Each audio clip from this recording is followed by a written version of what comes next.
The Emirates NBA Cup is here. You can win big getting in on the action at DraftKings Sportsbook, an official sports betting partner of the NBA. All 30 teams split into 6 groups every Tuesday and Friday, playing for the right to advance into a single elimination in-season tournament, culminating in the NBA Cup Championship in Las Vegas. First time, here's something special for you. New DraftKings customers bet $5 to get $150 in bonus bets if your bet wins. Score big with DraftKings Sportsbook. Every point counts. Download the DraftKings Sportsbook app. Use code MONEYMOVES. That's code MONEYMOVE for new customers to get $150 in bonus bet if your bet wins when you bet just $5. Only on DraftKings. The crown is yours.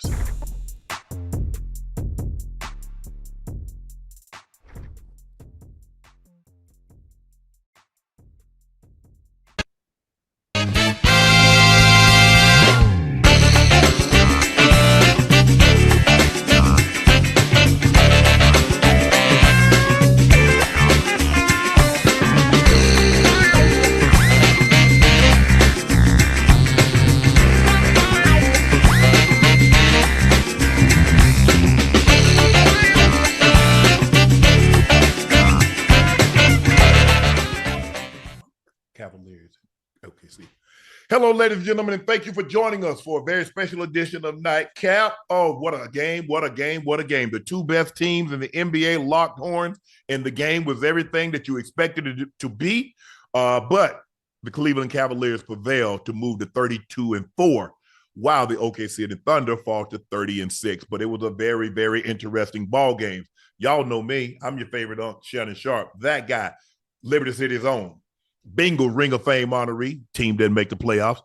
Pro Bowler, all pro. Y'all know they complained. Oh, nobody want to see us. Y'all didn't want to win no games in September, October, November either. So I guess we even. Y'all didn't want them. Y'all didn't want it. They didn't want it. But everybody got what they deserved, what they earned. Anyway, y'all know.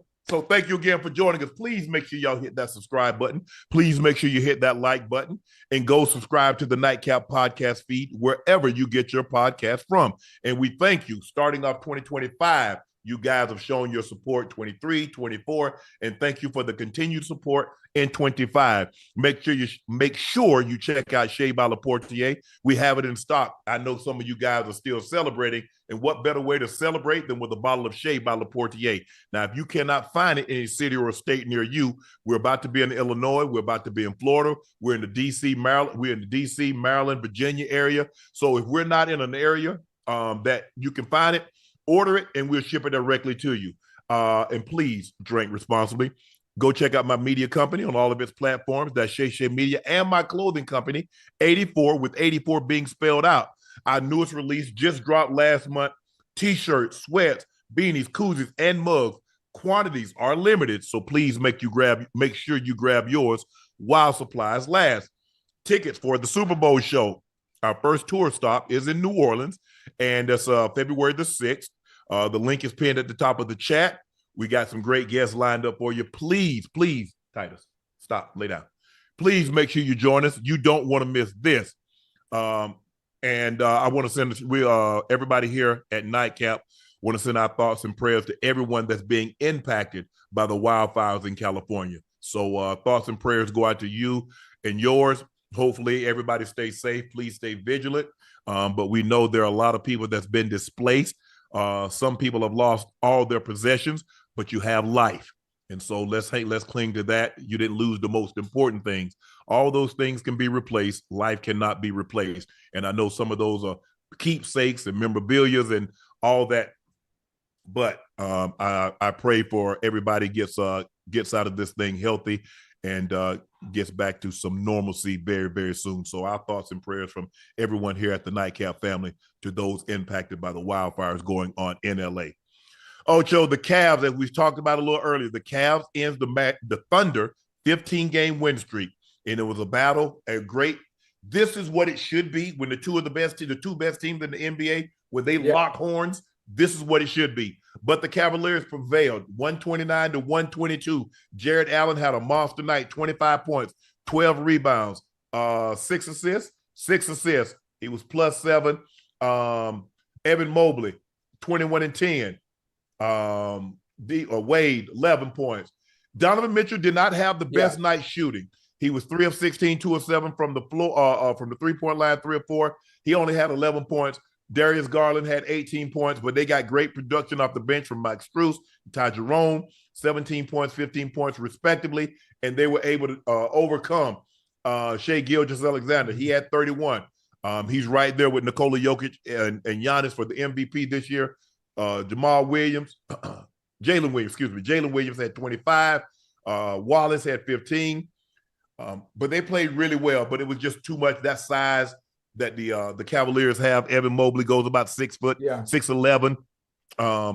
Jared Allen goes 6'10", and they did a great job on the glass. Isaiah Hartenstein got in trouble, foul trouble early, so he wasn't able to play his normal minutes. But I like Hartenstein, man. I really like him. He's an effort guy. He plays hard. He goes out and does all the grunt work, set great screens, Ocho, rebounds the basketball. But he can do a little bit of everything. He can pass the basketball. He can score right around the basket, gets a lot of cleanup. You don't have to run plays for him.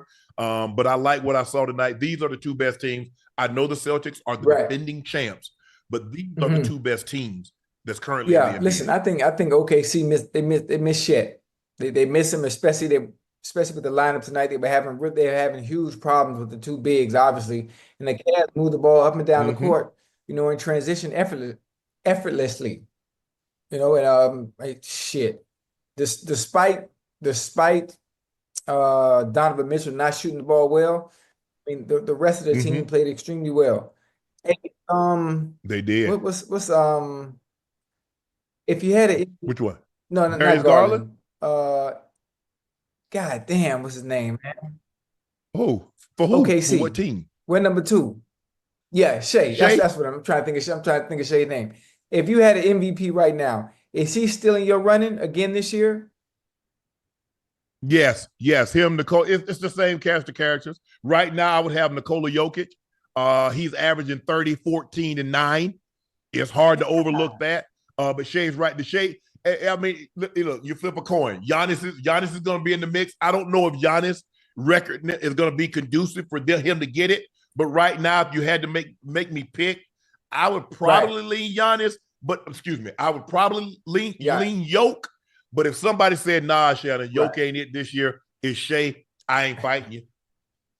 I ain't putting them no healthy. I'm not putting them no healthy discussion and saying, "Man, look at what Yoke is doing. Yoke is averaging 30. The most Shaq ever averaged in a season is 29. Look at the rebounds. He's averaging 14. The most Tim Duncan has ever averaged in a season is 14. You look at the 9 assists. There haven't been very many bigs to ever average. Nobody. I don't even think when Wilt won the assist title as a center, he didn't average 9 assists a game. So you look at a guy, he's having a career year as far as points, rebounds, and assists. And he's shooting 40+% from the 3. He's shooting 57% from. Look, we can go on by Yoke. He's a 3-time league MVP.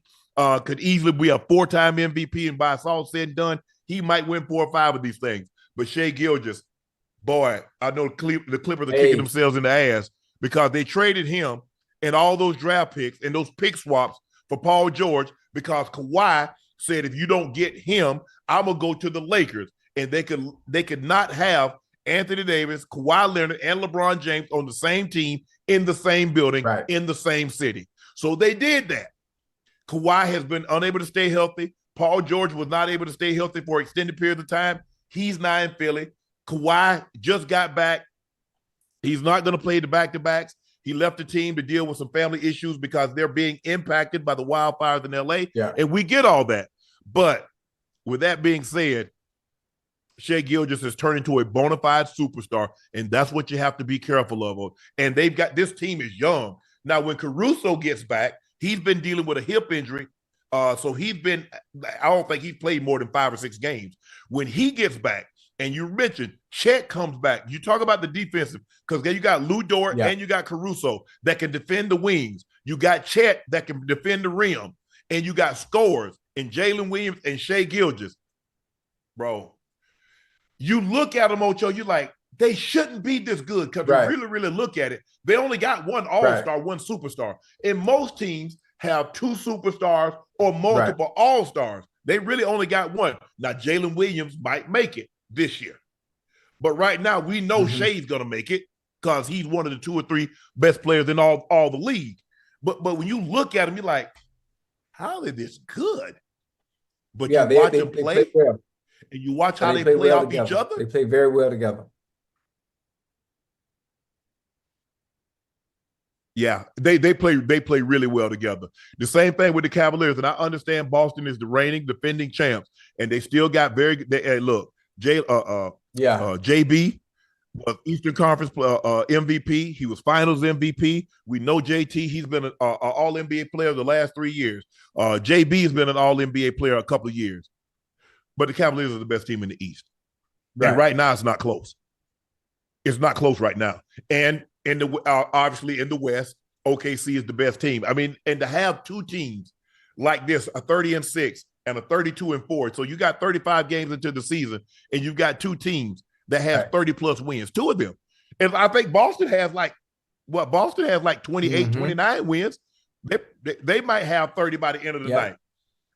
I don't know if look, and I know they're saying the bat is down, and I don't like all the 3-point shots either, Ocho. I don't like, I mean, they coming around chunking up threes left and right. I mean, I think the average is about 65 to 73s combined per game.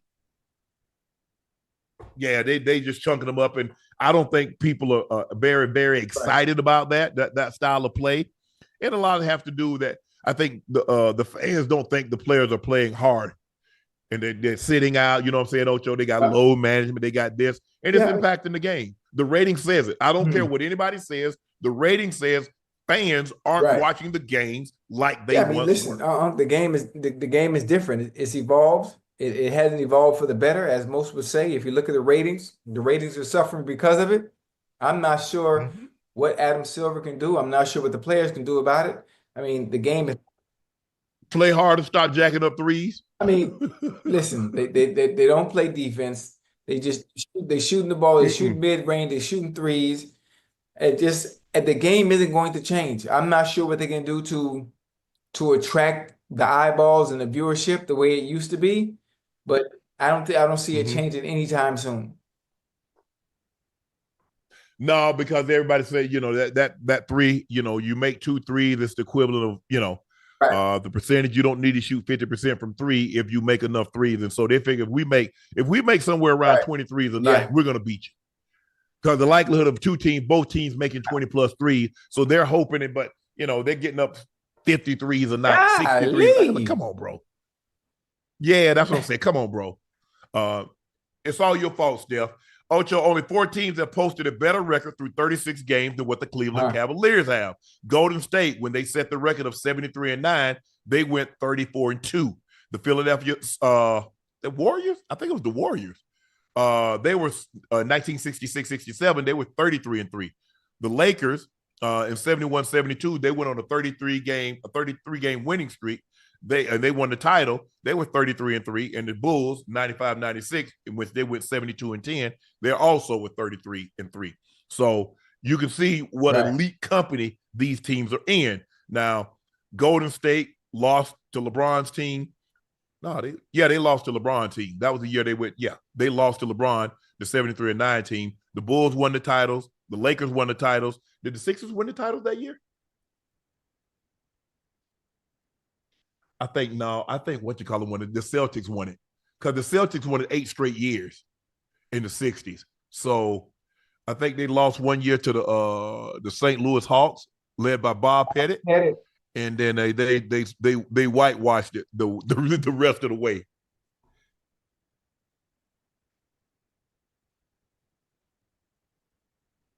So, but the Cavs look really good. They got D. Mitch seems to be playing. He seems to be happy. Seems to be like he wants to be there now. There were speculations he wanted to go to the Knicks, and that still might be the case. But I know he's playing extremely well like right now. Darius Garland, who is an all-star. Jared Allen, very efficient, 9 for 11. You don't have to run plays for him. He's gonna get it off the rim. You get penetration, lob it up to him. The same thing with Mobley. Mobley didn't shoot the 3 ball well tonight, but he's a 40+% shooter from the 3 ball. He was efficient from the floor, 8 of 13. Those 2 bigs are going to cause you a problem, because they're going to get a lot of rebounds. They're going to get a lot of extra chances. They had 12 offensive rebounds tonight. So Cavaliers end the OKC Thunder's 15-game winning streak with a 129-122 victory. Yo, Ocho, Bill Belichick to the Raiders. He has a $10 million buyout now. It drops to $1 million on June 1st. The Raiders have new cash from Tom Brady, Richard Seymour, minority stakes. Brady, still close with Coach Belichick, could offer him power and control needed to leave UNC. Well, damn, if that was the case, you got all these college kids happy, got UNC all happy, Ocho. Why don't you just wait your happy ass out? But listen, he probably didn't know that the opportunity was going to present itself. I wish Brady had told Bill this a little earlier before he took the job. You can't do that. But can't do that. That's why he didn't know. So he had to take the job that was available. I think the vacancy is going to get filled. I don't think Bill can actually pull out from UNC right now. He's already invested. After we worked the day, he went right back on. Yeah, that seemed to be a problem with you too. That seemed to be a problem with you too. Pulling out. Hey, but listen. On a serious note, listen. After we left work today, out there in Philly, Bill was right back on the road. Going to recruit. He's locked in. I think it would have been a great opportunity for Bill to be the head coach of the Raiders and have that full control to kind of build the type of team you want to. I think the only issue for Bill is if he was to go to the Raiders, he still wouldn't have a quarterback. You still don't know what the quarterback system is like. You got to get. They're going to be in position. Why are you in here?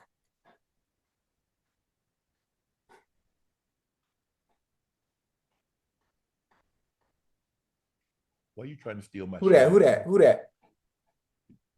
Titus tried to steal what my up, shine, twin? man. What up, twin? You want to go stay with those? You want to go stay with those? Yeah, come on down here, man. Come on down here. He said, nah, he ain't got no treats. He ain't going to take me on no walk. Ain't no pretty dogs in that hood. Say, nah, ain't no scenery down there. So everybody got them little dogs. I take good care of him.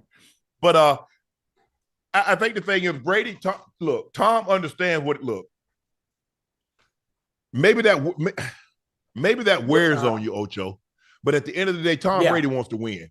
And Tom Brady, I can assure you that Coach Belichick's style wears on you.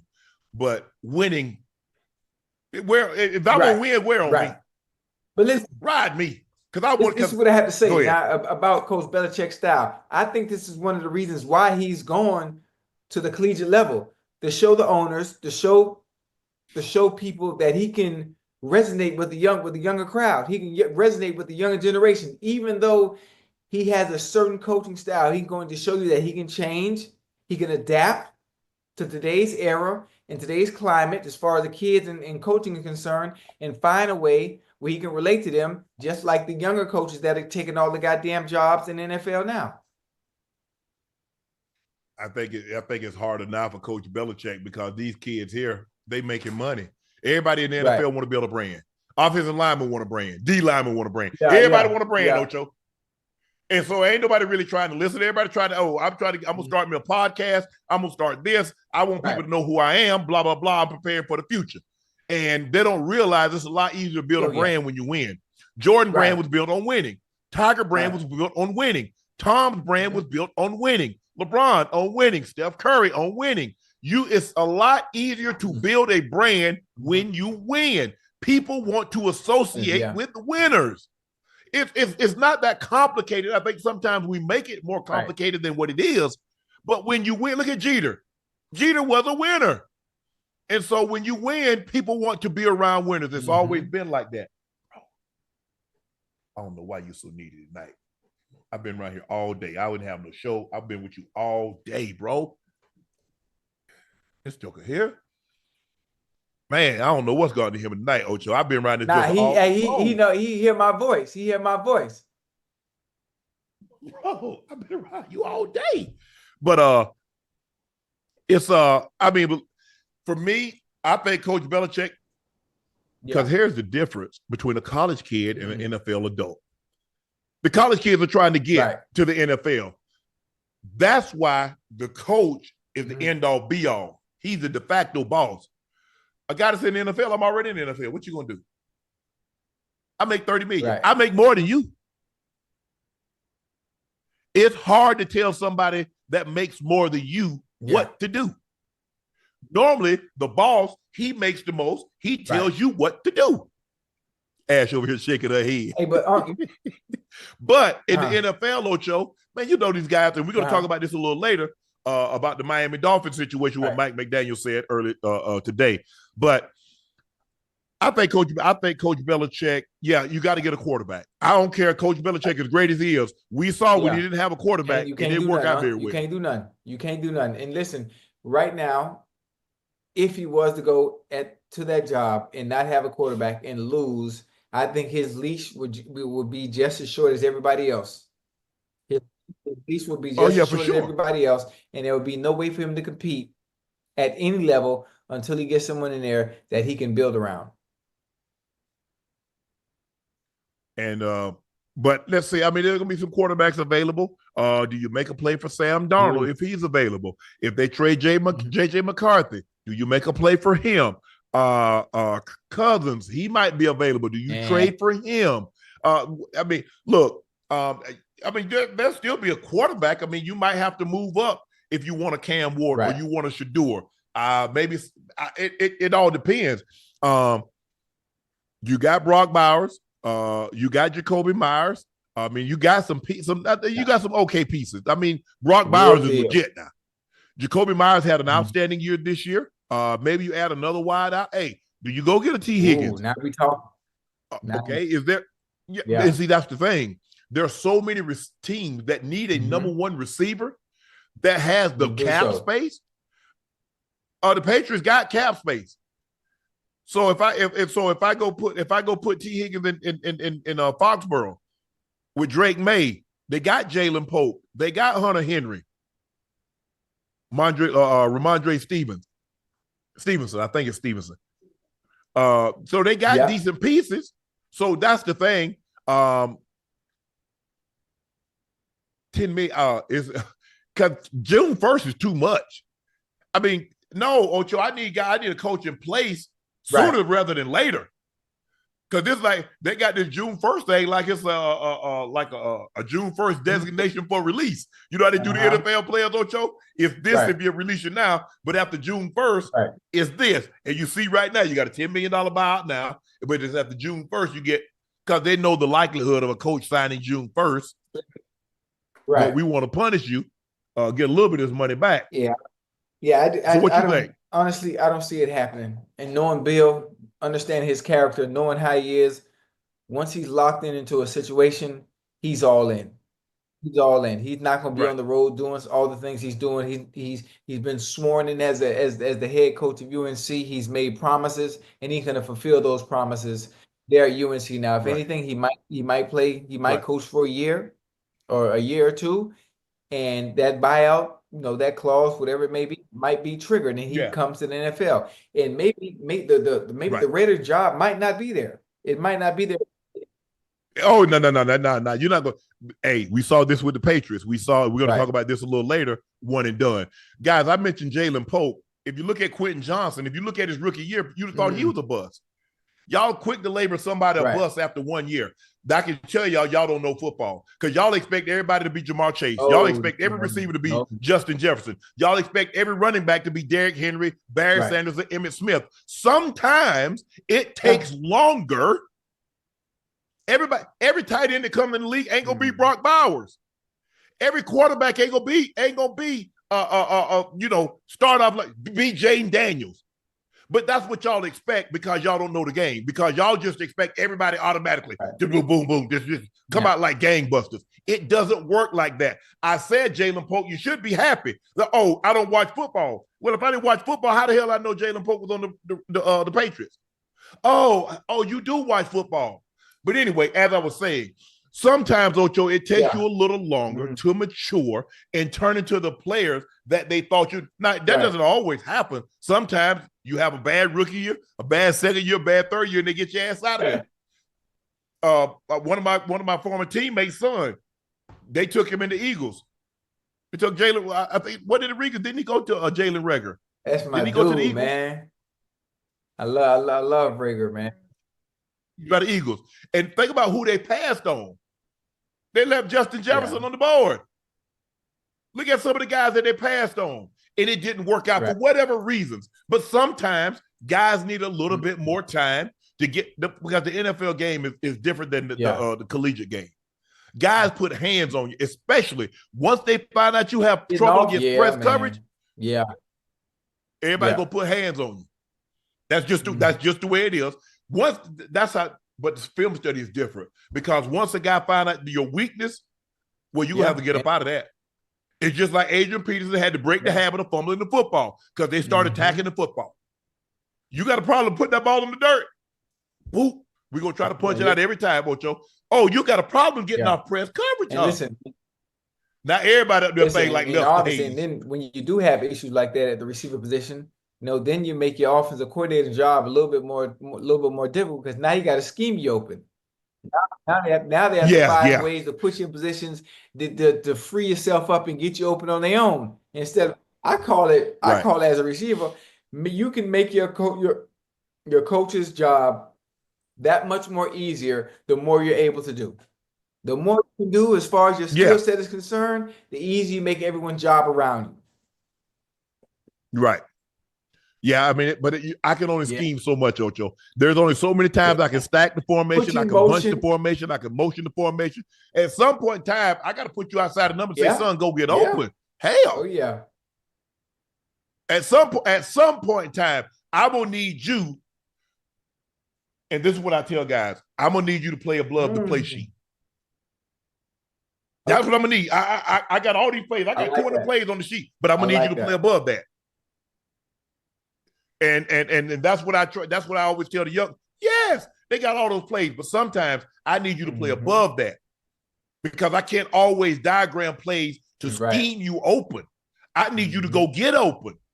Just like on the defense. Yeah, I can run all these twists and exits, and I can run a text, I can run a Wex, I can run, I can run a swell, I can do all this stuff. But at some point in time, son, just go beat the man in front of you. Damn. That's what it comes down to, son. Just go beat the man in front of you. And it's really that simple. So we'll see what Coach Belichick does. Tom Brady's had great success with Coach Belichick. He knows that system works, but he also knows he needs a quarterback to make that system work. Because defensively, he's going to be able to scheme it up. He's going to try to minimize the mistakes. He knows that you pay a heavy price when you turn the football over. He knows nothing cheap, nothing deep. Coach Belichick does not like to give up big plays. He wants you to go on 12, 13, 15-play drive because there's a greater chance if you have a 15-play drive that something will happen or if you let somebody bomb over your head in 3 plays. So that's what Coach Belichick tries to do. He tries to make you nickel and dime your way down the field. Now, if he get a Gillick, Defensive Player of the Year, or he'll get a Reeves. Now he ain't got no problem playing man coverage if he got the dogs to go play. And the funny thing about it, it's what Bill will do. If you don't know Bill, when you play the better teams, he gonna put the best. He gonna put the best corner. Let's say like a Reeves. He gonna put Reeves on the number 2, and then on your number 1, he gonna double your number 1. Yep. That's how a lot of guys do it. And but Coach Belichick, we'll see what he does. I know at the end of the day, he wants to be in the NFL. I mean, I've never seen a coach like this with this credential go down, but it just goes to show you how much he loves coaching. He wants to coach. He's a coach, and he needs to partake that knowledge and wisdom on someone. And just sitting around talking to you, Slappy, though, inside the NFL, that wasn't good enough for him. I think he liked the challenge. I think he liked that it presents. Yeah, for sure. And it's something good for him to somewhat dominate outside just like he did in the NFL. So I'm sure he's going to enjoy it. Jerod Mayo struggled with discipline and how to enforce it. Pat players lost faith in Mayo during the season. Jerod Mayo played cards with players after Arizona lost instead of watching film with assistant coaches. The report says on the long plane ride back, most of Mayo's assistants grabbed their laptops and studied cut-ups from the loss, the customary move for NFL coaches during a return flight after the game. But in a move that surprised some At the front of the plane, after such a lopsided loss, according to a team source, Mayo left his spot near the front and went back where some of the players had gathered to play cards, choosing to hang out while his assistant watched film. What you think about that? Huh? You think that's true? For them to get off that man after 1 year, Ocho. And then I don't like the whole I lost faith in the coach. Man, listen, you have a job to do. You have a job to do. Your faith is supposed to be in you. As a head coach, he has a job to do. Boom, X and O's, leader of men, all that stuff, man. All that I have faith in. I ain't trying to hear all that. You got a job to do. You go to practice every day. You're a grown man. You get paid to play a goddamn game that you love. I don't want anybody to know. But if he was an assistant coach, and he wanted to go as the head coach, you can't do that. I understand. Not the head guy. Now, if you're a position coach, but normally, you ain't doing none of that ish after a loss. You ain't playing no cards. I don't know what type of plane they on. That wasn't no soul plane. When we lost, that thing was silent. As the church mouse. You was you whispering. Ain't no, now if you win, we throwing caution to the wind. Yes. And we playing cards before, we start. I mean, we always had advertising sponsors that ride the plane. Man, we used to roll dice. Man, we done took our jacket off, loosened up our tie, shirt. Hey, we rolling dice until Mike came back there and said, guys, it's not. Until Mike told us, hey, it's not a good look. We got sponsors, we got advertisers riding the planes. Look, I understand that you guys want to have, but hey, let's not roll the dice. Let's not have money out. Okay. Hey, I don't know, bro, but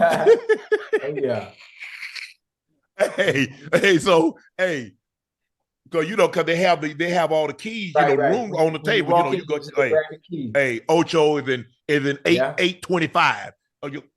Hey man, card game, dice game up at 825. But like I said, on the plane that I was on, it wasn't a whole lot of noise going on when we lost the game, Ocho.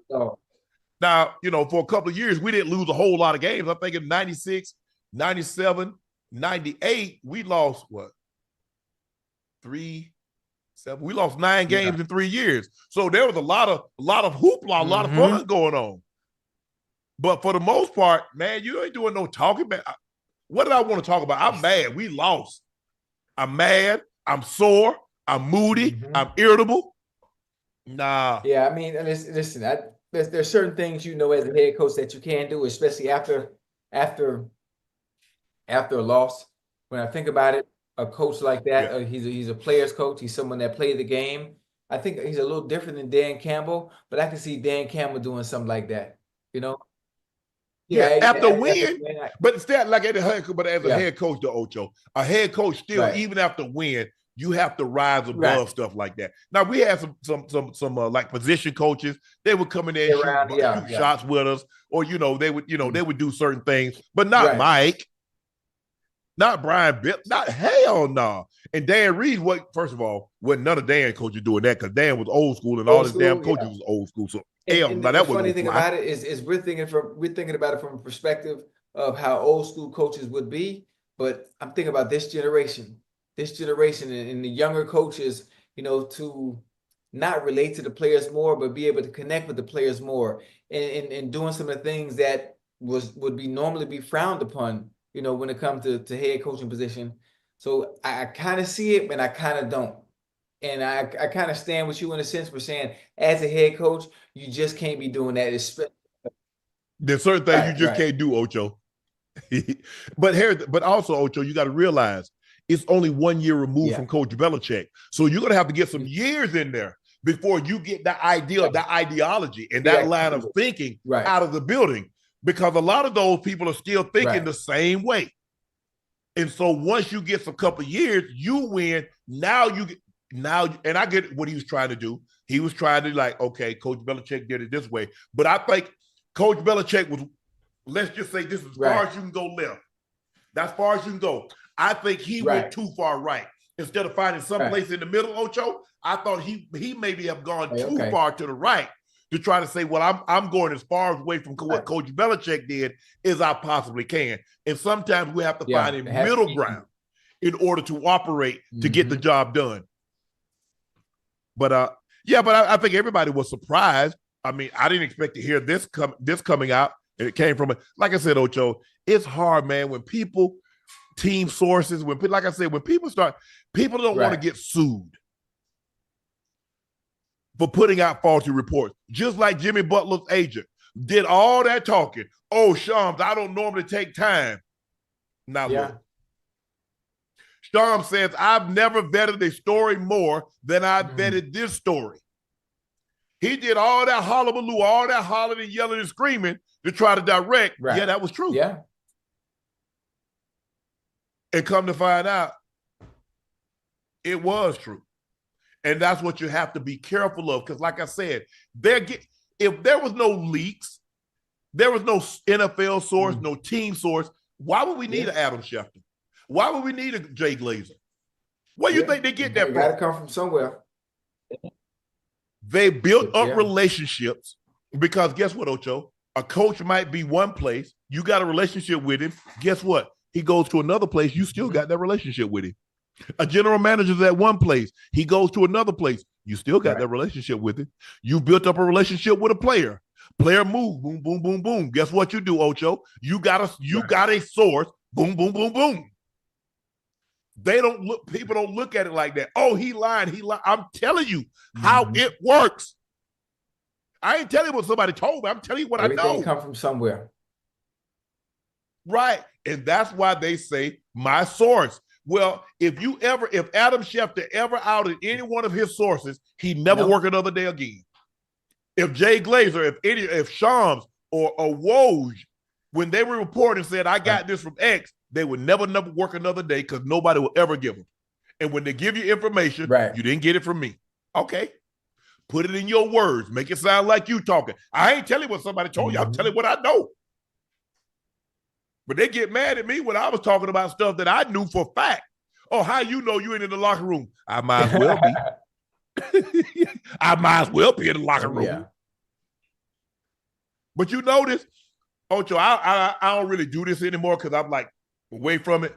But I noticed, but when people say when I was saying when I was on there, ain't nobody say shit out of line.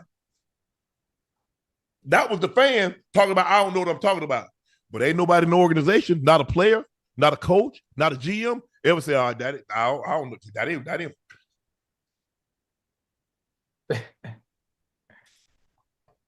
I'm just saying, Ocho, I'm just saying it. So I feel bad because 1 year is not a lot of time. 1 year. 1 year is nothing.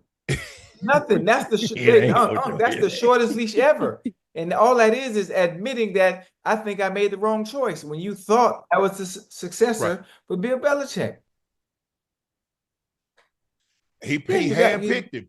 You got to give him a chance. He didn't even give him a chance. And then not only that, you interview Byron Leftwich, you interview Pep Hamilton. Man, you ain't fit to hire none of them. You got to check the boxes for the Rooney Rule. You got to check the boxes. You know you're going to bring in Vrabel. You know you're going to bring in Vrabel and allow him to take over. And now Vrabel will get the grace, to continue to improve the team right away. He'll get more than a year. But he also got a second-year quarterback. Yeah. And he'll benefit from that.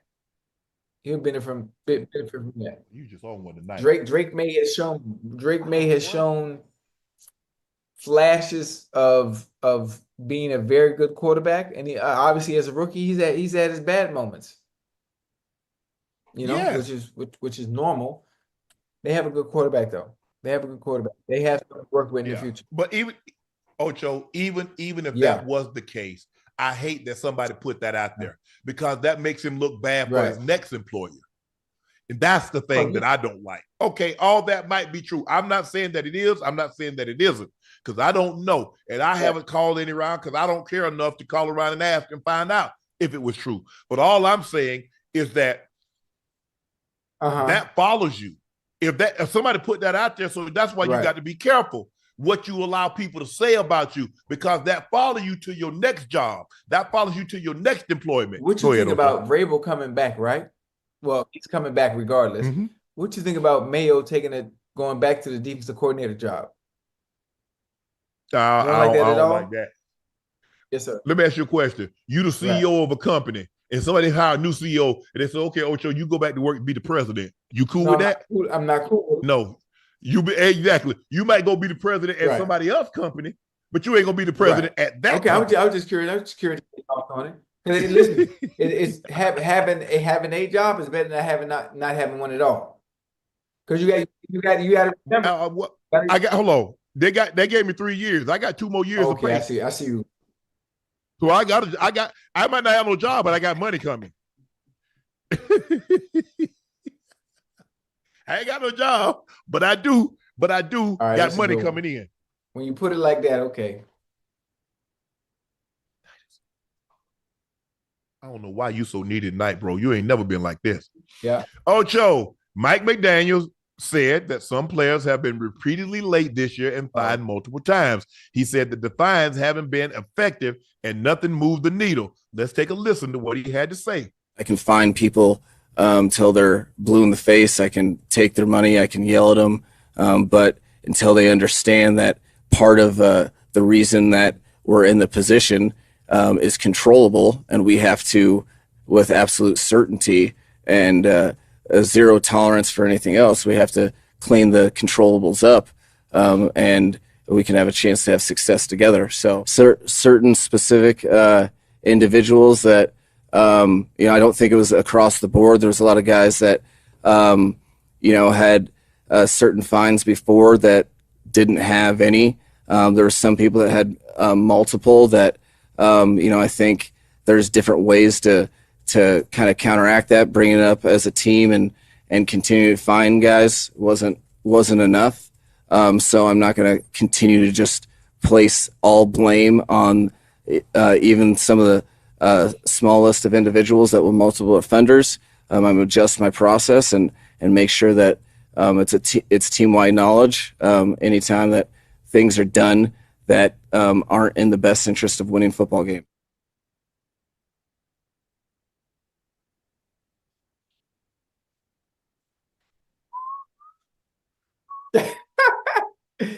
Hey, let me tell you something.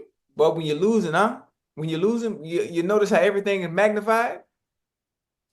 When you lose, never accept anything in a win, you wouldn't in a loss. It's hard for me to believe that they just started showing up late this year. Now, I could be totally wrong, Ocho. I'm not there. But it's just hard for me to believe that guys, because being late is a repeated behavior. It is Miami, huh? You know that, huh?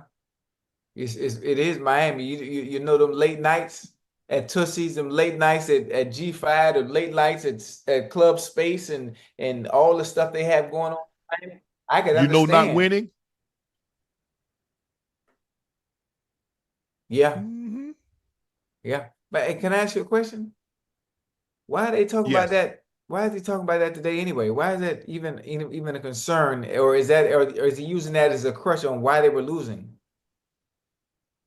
Well, I mean, it just goes to show you just how little control that coaches have, especially when you let that behavior go. It's going to be hard for him to crack down because he's been so lenient. It's easier to be hard and lighten up as opposed to be light and try to toughen up. Look, and I've been in and I understand it. It was a lot easier for me to deal with anything after I had Coach Reeves. Coach Reeves was old school. He played for Coach Landry. He was an offensive coordinator under Coach Landry, and Coach Landry was very matter of fact. Coach Landry did no nonsense. Mm-hmm. He did not bulljive. And so anything that came after that, it was hard for me to believe, unless I got Coach Lombardi, that it was going to be any tougher than what I had to deal with Coach Reeves. But see, also the way I grew up, very structured. Mm-hmm. This is what you do. If you don't do it, I'm gonna tear your ass up. It was simple for me. It wasn't I wonder what happened. If I don't take this trash out, and Papa told me to take this trash out, I wonder what's gonna happen. Granny told me to have this grass cut. By the time she got off work, I wonder what's gonna happen. There was no wondering. There was no, I don't know what's gonna happen. But it's because now these players don't have no fear of authority. They make so much money. So if you take $1,000, you take $2,000, That don't mean And nothing. you also have to remember players that do come late and those that these things your regular normal players. You know that. Yeah, he's talking about what you call these are his best players that are that's late. who's doing it, because obviously the players who don't make that kind of money, the players who aren't superstars, ain't the ones showing up late. That's definitely not what's happening. So listen, you talk to your big dogs, you talk to your players that had that don that C on your chest on the jersey, and have them get them boys in line, get them in order. Well, how can they get in line if they late? I mean, how can you tell me to be on time when I'm sitting in my chair and you walking in 5-10 minutes late? You late to practice. I'm just trying to figure out what I'm trying to think. I can see guys, guys used to come out there, shoes untied, everything. Because, Mike, 2 o'clock, you ain't gonna be on that field. Hey, you might have your shoulder pad. Hey, and Mike still might be in one of the moods. They say you late because your shoulder pads, you ain't dressed accordingly. So that still might cause you. But I'm trying to figure out, Ocho, how do you late when you already there? I can't say I see, but Ocho, you already in the damn building. How you late for practice when you already at the place you need to practice at? I don't know. They got to get it together though. I know that. Look, I was late. I've been late twice in my life. Once I depended on somebody else. That won't happen again. I said, that's why I don't depend on nobody else. And then it was a snowstorm. And Mike said, hey, when did you realize it was going to be a storm? You should have left earlier. You right. You right. Go and take the little $1,200 out of my check. You right. I'm wrong. Hey, it wasn't like I didn't. Hey, I'm in Colorado. Hell, it was snowing when I left. As a matter of fact, we had played the Carolina. I'm offensive player of the game, Ocho. I don't think if I hadn't been offensive player of the game, I don't even know if he didn't know I was late. Because he called offensive player of the game. Yeah. Hey, this guy has 7 catches, $174. Hey, our all pro, 84. Present. Man, somebody say, hey, thank you, coach. Damn. But Ocho, you can't be late to meetings, late to practice. Come on, guys. But see, that just goes to show you. That explains why teams don't win. Y'all think it's all about the game. All fans see is the game. Games are won Monday through Friday. Monday through Friday, because the discipline that it requires you to get your ass to practice on time, get your ass to the meetings on time. That's the discipline that you'll need to display come Sunday in order to win. I never understood that. I'm glad that I grew up how I grew up. I didn't understand at the time that why my grandfather, everything was punctual. We was always the first to church. Church don't start for another 30 minutes, but we there sitting in the damn car. And then 15 minutes before, we sitting on the front seat in the church. Ain't nobody else there, but Barney and Mary Porter gonna make sure your black ass was there. But that's just look, that's just me. I'm gonna be on time. I just think that's just a common courtesy. I think everybody should be on time. That's not asking too much. That's your job. I mean, I'm trying to figure out what other job does an NFL player have, Ocho, that will require him to be late. Now, I get it. Maybe for some unforeseen circumstances, there was an emergency. Child got sick. You had to take the child, mom or wife, girlfriend. So I get it. There are extenuating circumstances. But it seems like every time there's a new coach, I got an uncle and aunt that came back to life. You can't win like that's why I'm glad I don't play today.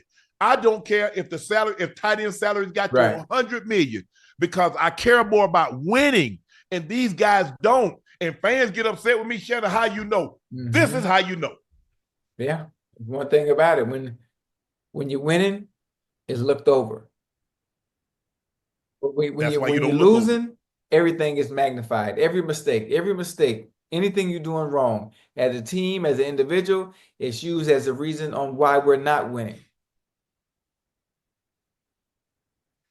That's why you don't overlook it when you're winning.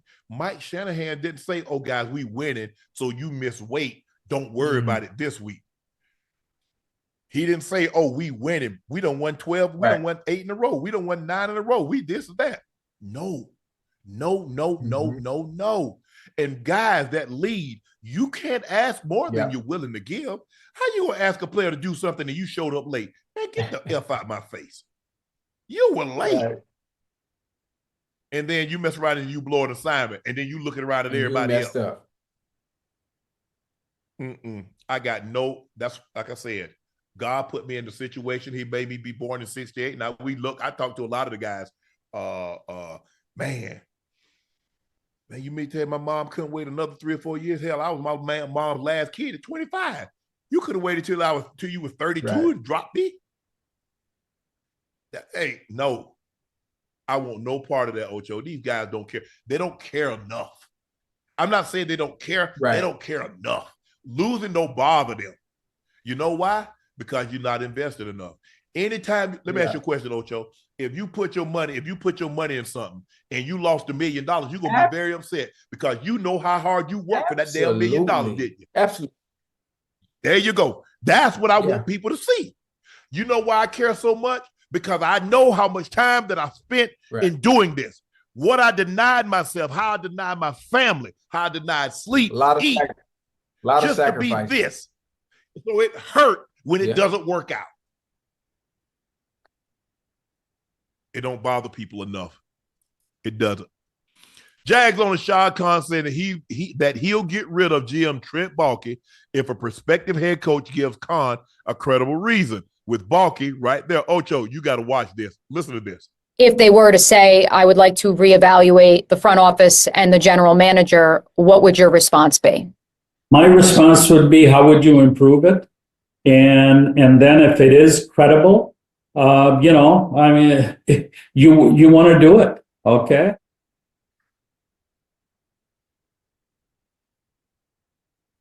Does he not realize Trent Baalke is on the video Zoom with him?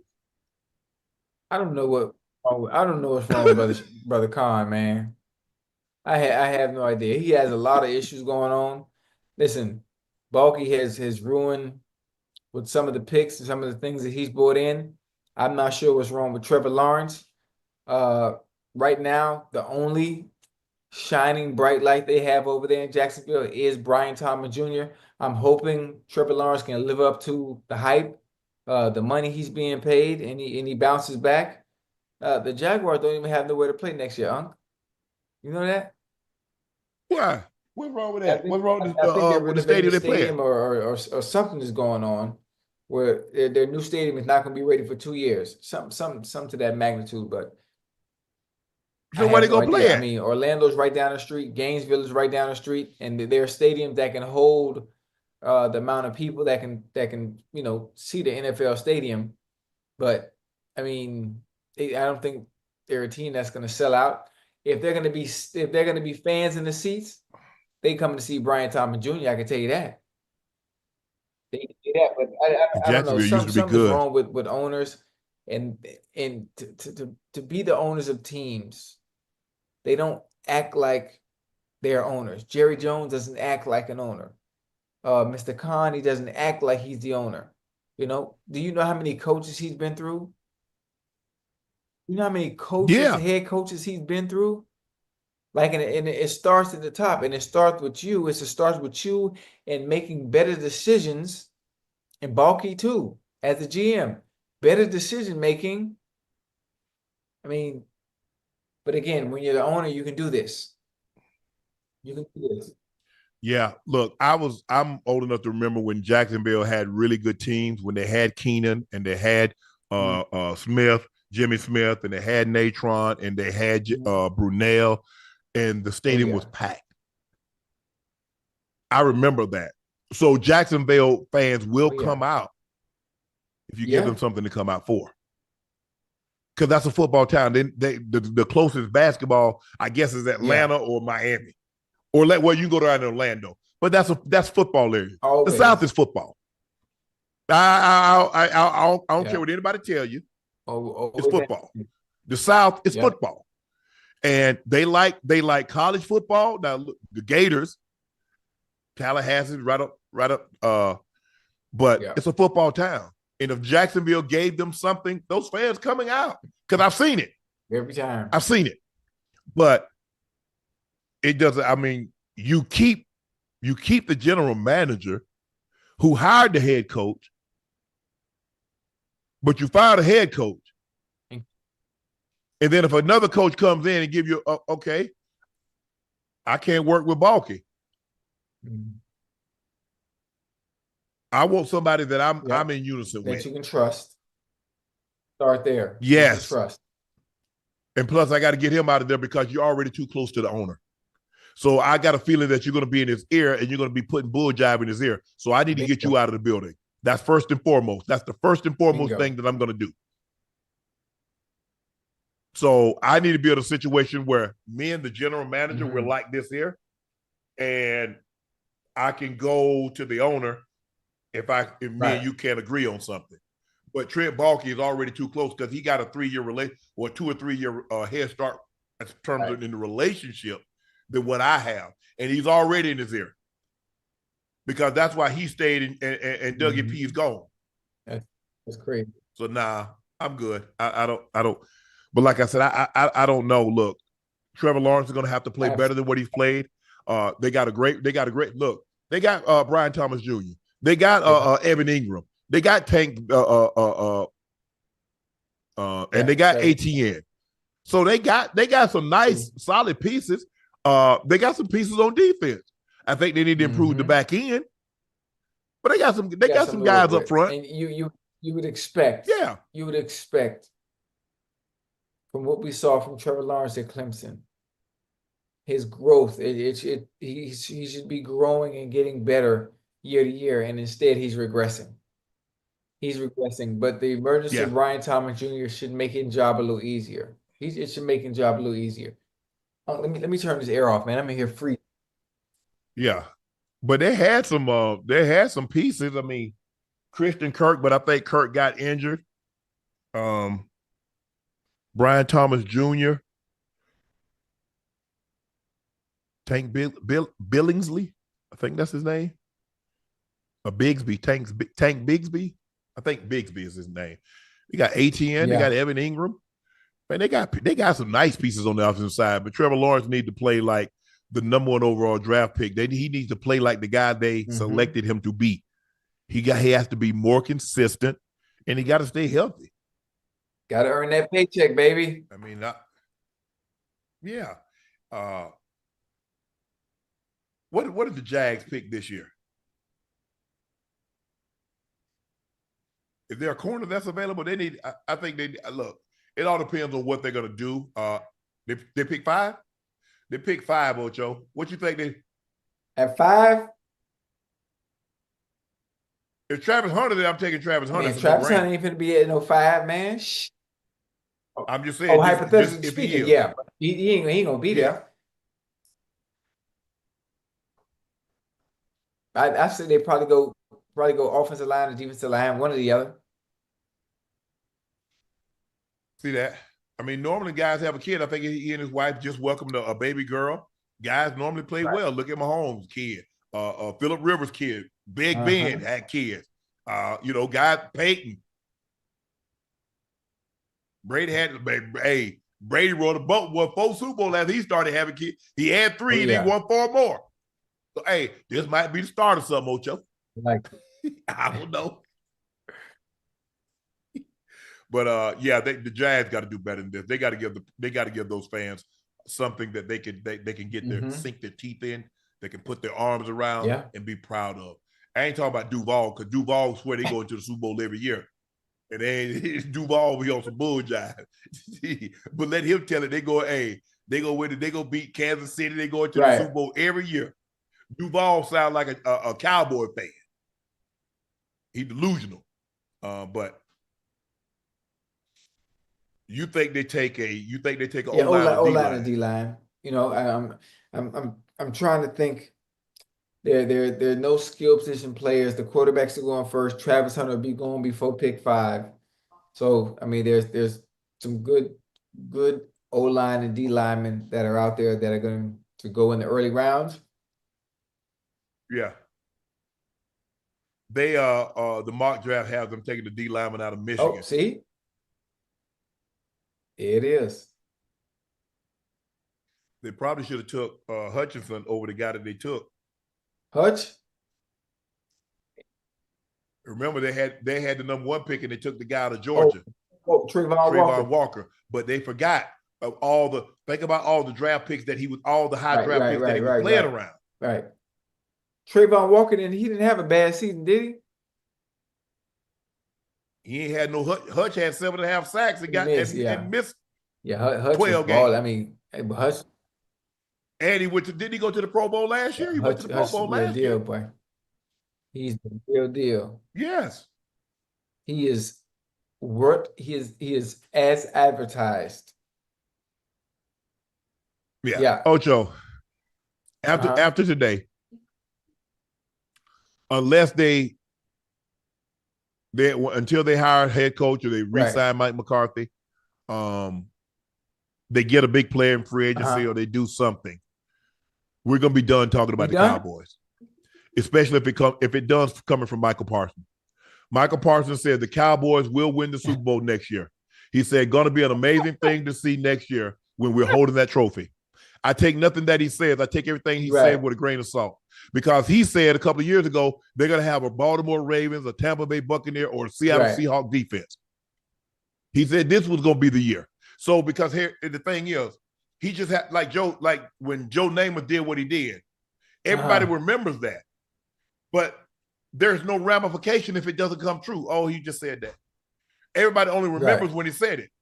So I'm going to be done because I think now like he's doing his podcast more regularly. And he wants to say that, oh, man, you heard what Michael said.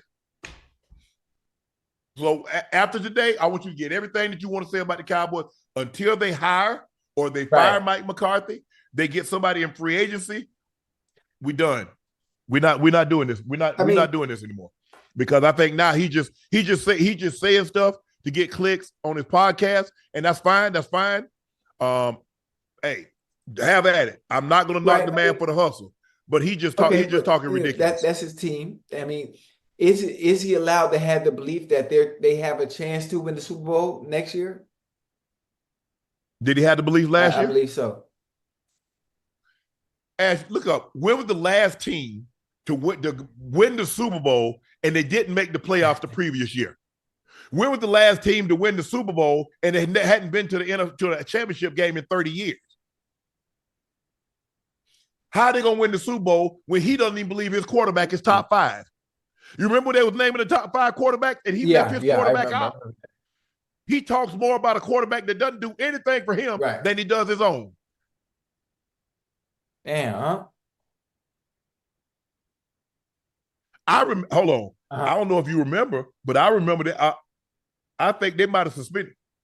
They might have suspended T.O. when he was hyping Brett Favre and talking, and they asked him a question. Yeah, I know. You remember that? I know exactly they asked him what a you're question. talking about. I know exactly what you're talking about. This man talking about, ooh, Joe Burrow, he got to be the MVP. I mean, he's right about that. But they ain't got break. The 2019 Buccaneers was the last team that didn't make the playoff the previous year that won the Super Bowl. See? Hey. Yeah. You never know. Okay, is Tom Brady coming out of retirement? Not. Okay. But you got to realize, the year before, Jameis threw for 5,200 yards. Woo. Look at what they had. They had Mike Evans. They had Chris Godwin. They had talent in that defense. Devin White. They had Levante David. They drafted Vita Vea. They had Vita Vea. You look at the corners that they had. They were loaded. They just needed a quarterback that just wouldn't turn the damn ball over. And that's all they needed.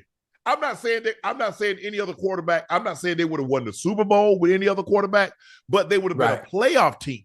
with any other quarterback. If you just cut half if you just cut half the turnovers, because I think he had 36. So you take that down to 18, they're in the playoff. They won 9 games. Jameis Winston's season where he threw 33 touchdowns and 33 picks. 33. Yeah. That was the season before Tom Brady got there. So that just goes to show you. So just think, Ocho, if he cuts half those interceptions, because that's what Brady did.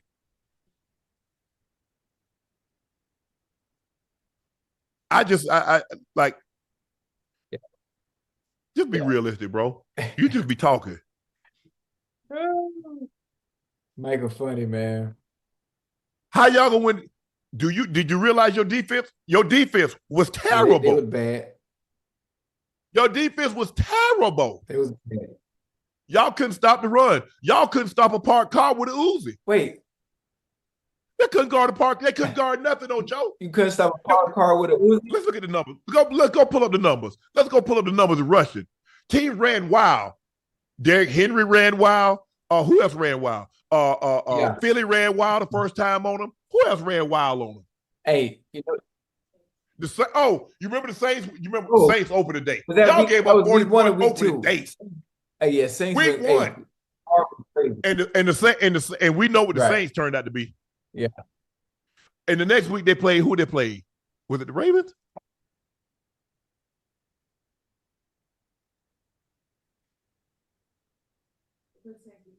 They played Saints week 2. Oh, they know they beat Cleveland, and everybody was up in arms. And I said, "Hold on, slow down. I want to see them play when somebody have a competent offensive line. They're starting 2 guys that hadn't taken snaps in the NFL, and everybody was and the Cowboys. Oh yeah, I was okay. You just had to wait and see. Ravens, Saints, and Ravens. Didn't they? They beat the Giants and the Steelers, and then what happened? It was downhill from there. Lost to the Lions, 47-9. Remember, that's when they was running trick plays. They throw back shoulder fades to a tackle. Yep. They run a hook and lateral to the tackle. That's what they thought so much of y'all defense. Name the time you've ever seen a team run a hook and lateral to a tackle. They threw a back shoulder fade to a tackle. But that's the defense that's going to that's going to the Super Bowl. Who they play for the Lions? Lost to the Niners. Boo-boo. Falcons. Eagles. All I hear is lost. I don't hear nothing about no dubs. Hey, listen, he got to believe in his team, huh? He got to say all the right things, especially for that brink. Say we're going to be better than what we were this year. Say we're going to be better. First of all, your quarterback hadn't been able to instead of going to the extreme, huh? Right. We're going to be better. But don't you guys got to be better? Now, all I know, think about when y'all in that building. Y'all don't win in your own. How you going to go to the Super Bowl and you can't win in your own building? Hey, did they go 0 for 8 at home? Or they did? They won one game. They won 2. They might have won 2 games at home. Who did they beat at home? They beat the Giants in Carolina, right? Or they beat Carolina on the road? They beat the Bucs and the Giants at home. They beat one playoff team all year, right? The Bucs. They beat Washington. They beat the Steelers. They beat the Steelers, Washington, and the Bucs. Okay. They had a couple quality they wins. Won 3. 1, 2, 3. No, they won 2 at home. They beat the Steelers on the road. Remember, they beat the Steelers on like a Sunday night, I think.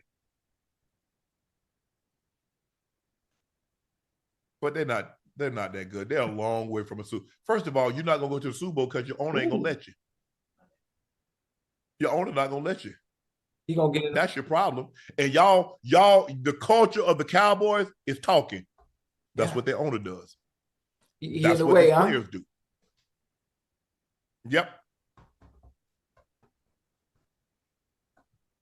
That's what they do. They talk. So Ocho, the Cowboys also blocked McCarthy from talking to the Bears for 1 more week. They have an like Wednesday, but they had a 1 week exclusive rights window. So a week from today, if they don't have anything done, which I don't expect, it's gonna be And they doing it on purpose. What's the point? You had plenty of opportunity. If you were going to sign Mike McCarthy, you could have done it at any other time. You could have done it any other time. After 5 years, you don't know what you got. After 5 years, you don't know if you want to be Jerry? with the What woman is or Jerry not. doing? That's his call, right? That's his call to block that. Yes, absolutely. That makes absolutely no sense. That makes absolutely no sense to hold a man hostage, because if you wanted to pay him, you would have paid him already. You would have paid him already. Let the man go. Let the man find another job somewhere else. And I think he's probably holding on to him until he finds out who bingo, Who's available? who's gonna be the candidate. But here's the thing, Ocho. He want coaches to take an incentive-based contract. He thinks it's an honor. And look, there's only one of 32. It is kind of an honor So to coach the there's a- Cowboys. So No, it's an honor to coach in the NFL yeah, because there's only 32 jobs. yeah. But Ocho, on an incentive-based that's- contract, when everybody else is getting $8, $9, $10 Right. million a year, and you think I'm about to take 4 to 5 plus incentive? Oh, hell no. Oh, hell no. Mm-mm. And plus, you're not gonna let me do my job. You do all the talking. What general manager, what owner has his own show, radio show? None.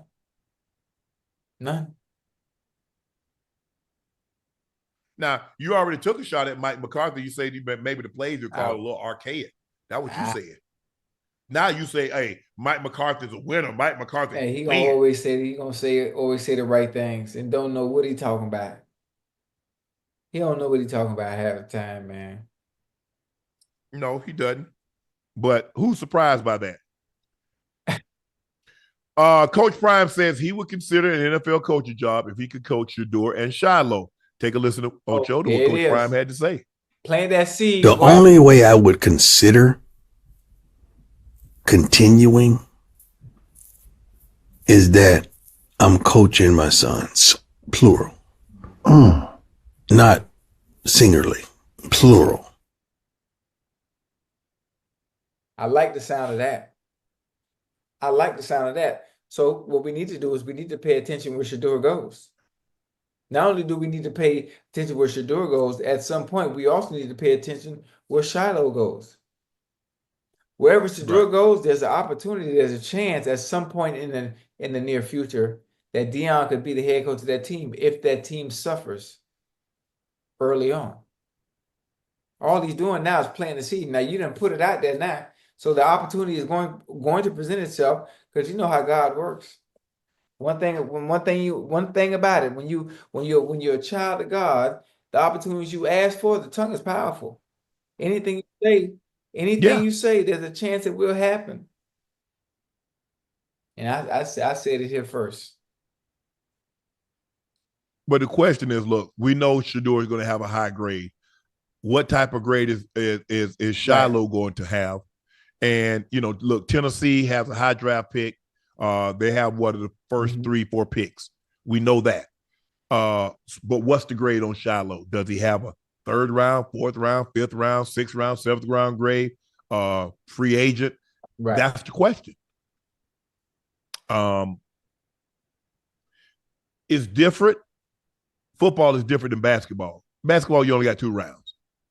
And most of the guys that come out in the 2nd round, every once in a while, you'll get a Ben Wallace. No, Ben Wallace was a free agent. You'll get a Nikola Jokic. Now, that's an extreme case. A 2nd round draft pick, 3-time MVP, finals MVP, or you get a Draymond. But the 2nd round is really not often, Ocho, not often. Now, the NFL, these picks are very, very, very, very valuable. Very.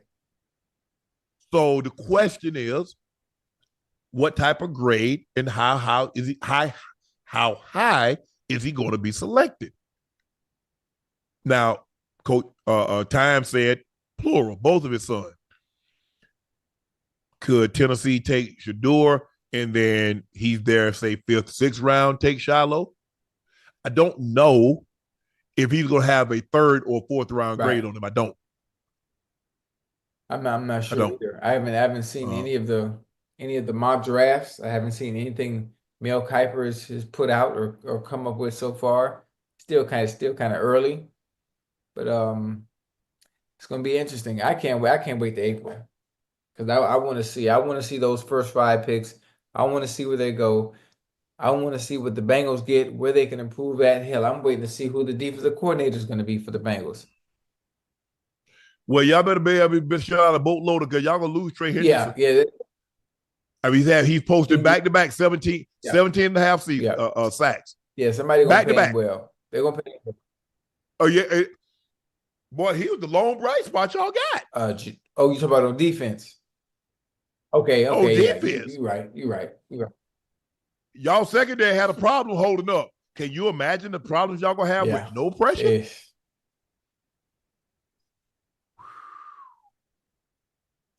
It could get ugly. I don't think Prime really wants to leave. I don't know. Yeah, he got a great even situation. with a great situation, you don't pass up that kind of money. You don't pass up an opportunity like that. Those opportunities. Oh no!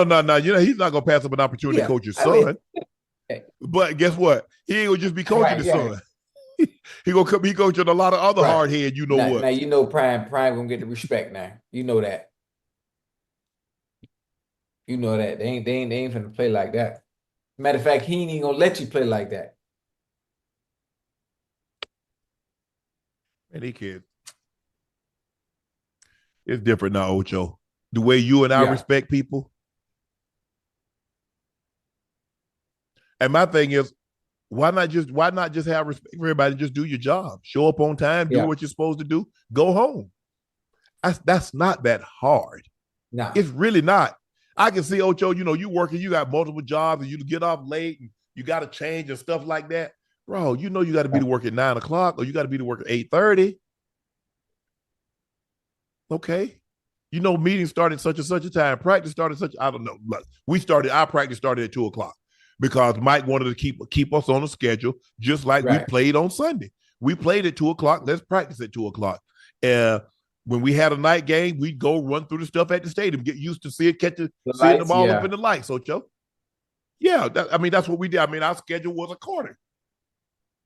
I just never understood that, but I'm trying to think. Tennessee had what Tennessee don't have no opening. They fired the general manager but kept the coach. So Tennessee's off the table. Absolutely no sense. Yeah, I'm biased because I know Rand. I congratulated him when he got the job. I'm trying to think who's available. Okay, the Raiders are available. Who else is available? The Jags are available. But the Jags ain't taking a quarterback. They just gave Trevor Lawrence. They definitely ain't taking a quarterback. So the Raiders. Who else? The Bears. Patriots. But first of all, none of those teams are taking a quarterback. They took Caleb over number 1 overall, and they took Drake May number 3. So none of those teams are going to be in place because they're not taking a quarterback. The Jets. The Jets are way down. Wait, how far down? The Jets probably 7? They're like in the 13, right? Or 10. Well, no, they might be 9 or 10. What?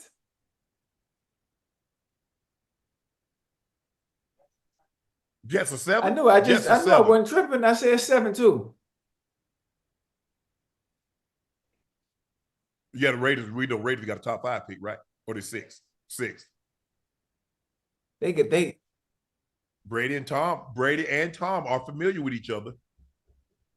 Both used to be well, I think Tom still is, but Time used to be an Under Armour guy until he went back to Nike. Glad he did that. The Saints got an opening, got a vacancy. I like where you going with this. Prime in Vegas. Raiders go up. The Cowboys might have an opening, but I don't see them getting off Dak. They just gave the man $60 million. I like that. I like that Raiders look. Or Colorado could give another 5-year deal for $9 million a year plus incentives. I like that. That could happen. But I still, if that NFL opportunity, if that window opens for Prime to go coach in the NFL, matter of fact, even if it wasn't Shiloh, if it wasn't Shador, I still think it. I don't think I think he wants to coach his sons, because you got to realize his sons have never played. Shador has never played for any other coach. Right. Other I than understand it. I understand. At no level. I don't know if there's anybody that can ever say that the only head coach I've ever had is my dad. That's dope. That's dope. But I just knowing Prime the way I do, boy, if they came a calling, if they came a knocking, man, we would love to interview you for the opportunity to be our head coach. Man, ain't nobody turning that down. Absolutely.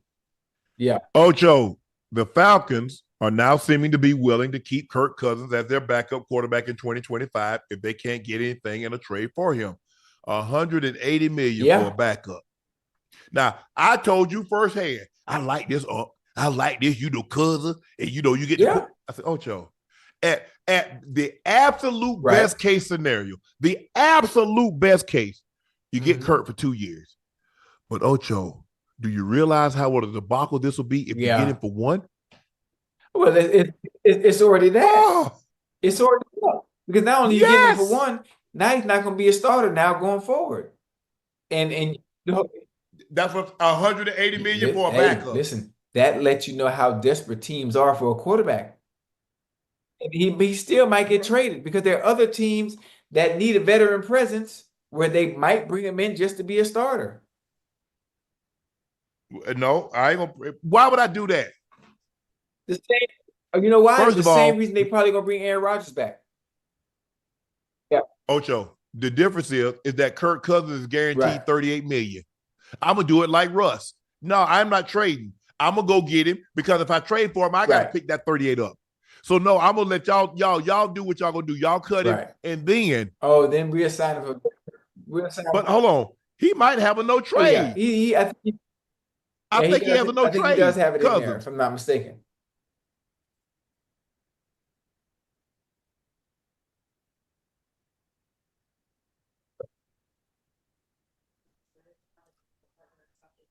Yes, he has a no trade. So he has to agree to it. Come here, come.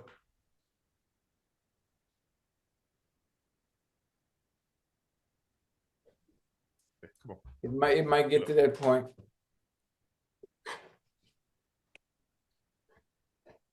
Boy, you camera hogging up all the camera time. You looking for what up, twin?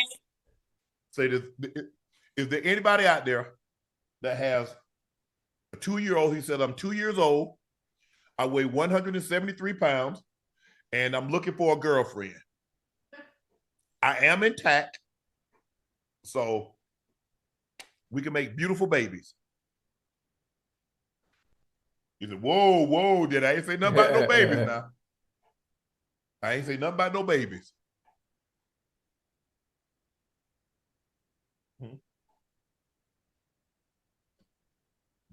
Jordan in the kitchen eating. But Ocho, that man got 38 million coming. He got 62 million this year. So he gonna make 40, he gonna make 90 million in the first 2 years. Kirk been making money for a little minute too now. He been making a pretty penny for a very long time. So him getting with keep going, Ocho. I'm gonna put him up. Kirk, Chad, Kirk getting the money he's getting now. Listen, I hate saying he's been able to swindle. Obviously, as a player, you earn every dollar, every cent you get, and I'm all for you getting your money. But Kirk Cousins bet on himself. Kirk Cousins bet on himself for a very long time when he was in Washington. Oh, you want to franchise tag me? Okay, bet. Oh, you want to franchise tag me again? Okay, bet. Then he goes somewhere else. Boom, he gets the bag. I mean, it is what it is. It is what it is.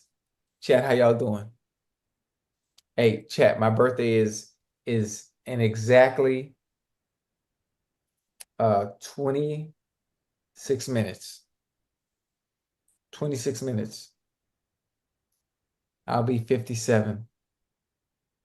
And not just any 57. Like I'm a good looking 57 where like at times I still get carded at the cigar spot when I go get cigars. Like that's how young I look.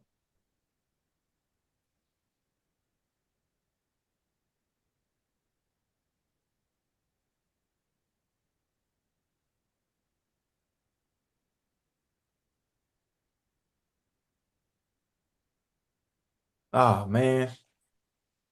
Chat. Who y'all got? We got Saturday. Chargers, Texans. Who we going with? CJ Stroud to pull off what I consider an upset. Or we got Justin Herbert. CJ Stroud's offensive line. Do they find a way to block Bosa? Do they find a way to block Khalil Mack? They've been really, really bad. They've been really bad this year, especially the offensive line. That's his way of saying put me up. Oh, he kept bothering you? Yeah. He tired. He been up. I had him up since 6:30 this morning. I take him out because when I get up, when I don't have to do the show, I can take him for a walk. So I take him for a walk. So he's been up for the better part. He's only been in his pen for about 30 minutes a day when cleaning people come to clean. They're afraid of him. So Jordan, the computer. So I put him up, but yeah, that was his way of saying I'm sleepy, Dad. I'm tired for bed. So I don't know what you got going on, but we need to fix this. But Ocho, that was my biggest concern when I was talking about when the Kirk Cousins thing came to be. You're gonna spend $180 million and you're gonna take a quarterback. If you just might as well go ahead and take the quarterback. And just now you understand why they did though. You understand why they did. You take Kirk Cousins based on his resume, despite only winning one playoff game. You know what you get from him from a statistical standpoint in the regular season.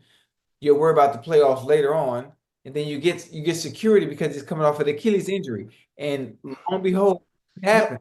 Ocho, that's what I'm saying. Ocho, you paying a guy like he's 30 and he's not coming off of a damn near career-ending injury. He was already not mobile. And that makes it worse. Yeah. Yes. And Cousins had the Statue of Liberty has moved more than Kirk Cousins. And that thing ain't moved in 200 years. That's a good one. So that's why it didn't make sense to me. It never made sense to me. And you try to rationalize like, okay, they Terry Kirk, they have him for 2 years.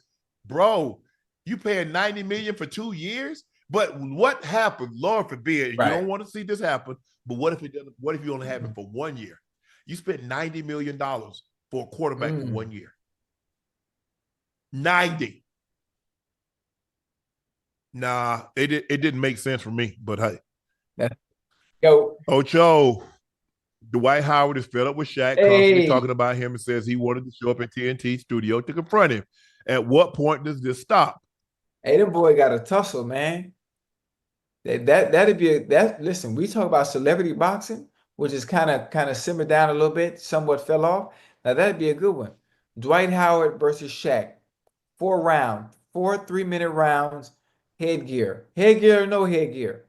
They just need to duke it out. They need to duke it out. But I don't really get Shaq's angle.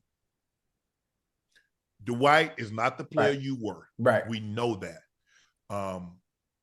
You're one of the most dominant. You're one of the top players that's ever played in the game. Your place in history is secure. Solid. I don't get why punching down. Yes, I don't get why punching down, but I don't get the constant. Okay, the Superman, like I'm Superman. I don't get that. But I just don't get what I don't get is the constant.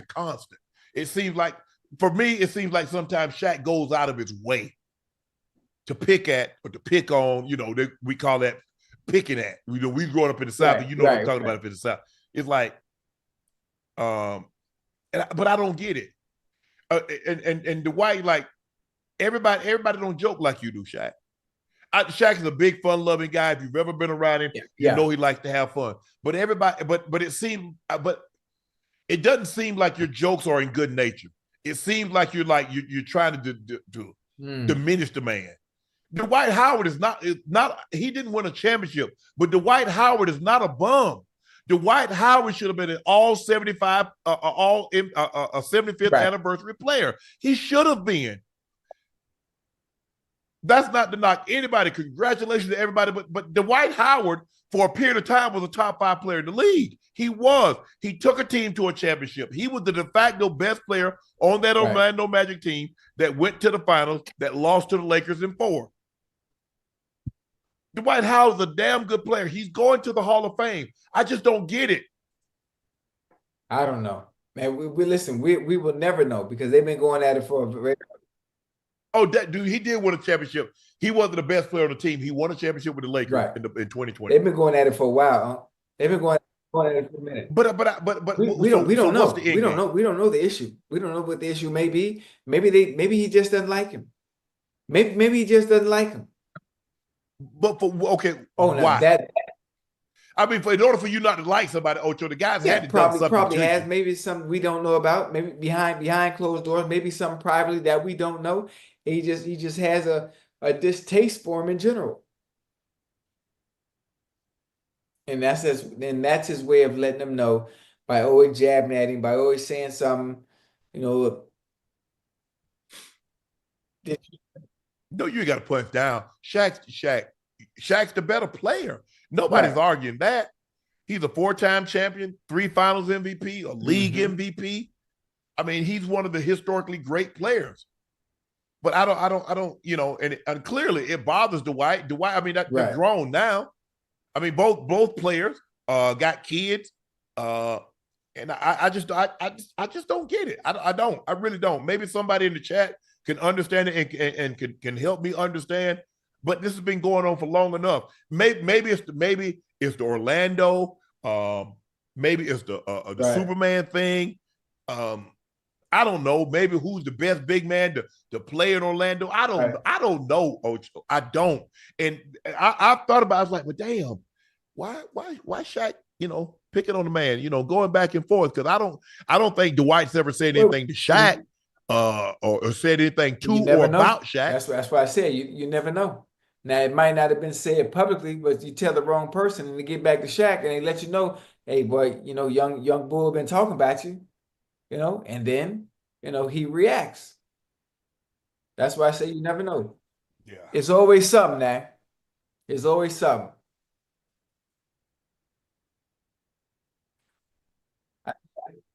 But at this point in time, Ocho, I said at this point in time, Shaq 50. You got to let it go now. You ain't never too old now for a little tussle. Yes, it is. Yes, it is. Oh, come on, it's time out for this now. Y'all grown. Shaq grown. At some point in time, you about to have grandkids, and you still punching down on somebody?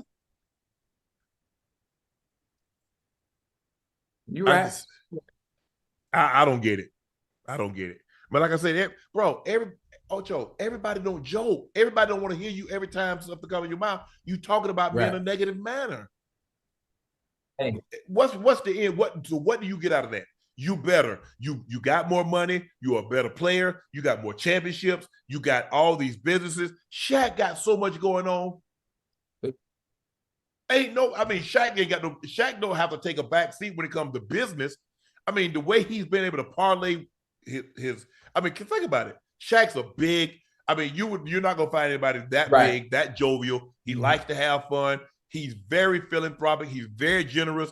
He'll help. Get that. Get what? He'll be in a store somewhere and his parents can't get something for the kids. Get it. You mind if I get them? Yes. He's always been like that. And I think it has to be because when he was a kid, his parents weren't able to afford things that he could get. And so he never wants the kid to feel like he felt when he was growing up because he couldn't get certain things. So Shaq as far as generosity, but Shaq, as great as he is, he ain't got to keep doing this to Dwight. It's time to let it go now. This thing been going on for about 10, That's 15 why I say, years. listen, at this point, they got to tussle now. Yeah, they ain't got to tussle. It's too many. That's what they want us to do. When the last time you see two white men going at like this? You don't see the videos? Who? All the videos. I be seeing the videos. They be going at it. Oh, Who? Personally. Give me some names. I see the videos. You say they're going at it. You No, know. you asked me who You you don't asked see- me who you do I don't see see- go let at me- it. I okay. say you said white people. I say I say that I ain't Ocho. I'm talking about famous famous? people. I ain't talking about somebody fighting on the Oh, internet, Ocho. I'm talking about Oh. famous people. Two famous white people going I'm at it. trying to think. When I do gotta you see think about that? Okay, go ahead. Yeah, I can't think of them right now off the top of my head now. But you know, they be So why we got to do that? That's I ain't going back and look. Like I said, Right. I get it, but Shaq don't need no cred. Shaq is a standalone. Yeah. Shaq is Shaq. When you say Shaq, you know if Right. they say Shaq, you know they're Right. talking about Shaquille O'Neal. It nothing else needs to be said. Shaq can walk in any room and everybody knows who he is. People do business with him Right. because he's Shaq. And he's a very good businessman because you know what you get when you bring Shaq in the room. But we don't got to go back and forth. They Mhm. laugh at us. I ain't seen Justin Timberlake and Alan Thicke go at it and Robin Thicke go at it yet. They sing the same kind of songs. But we go at each Yeah. other. Adele ain't going at Christina Aguilera. She ain't trying to get at Mariah Carey. We gotta stop. I don't know. Maybe it's just me. Maybe it's just me. Hey, let them have. Hey, that's what they want to do. But I don't. You know, I think we're at a point right now that everybody's making money. I ain't got to try to demean somebody that's in this space. I don't feel I got to demean no black person. I don't got to demean nobody. But I'm damn sure not going to demean somebody that's in this that's in my space. Why? There's enough for everybody. Ocho, did you know 80% of the money that's in circulation has been printed in the last 5 years? Let that sink in, chat. Listen to me. 80% of the money that's in circulation currently has been printed in the last 5 years. So in other words, if they're not enough, they'll print some more of it. Has it lost its value? Sure. But guess what? They'll print some more of it and you can get it.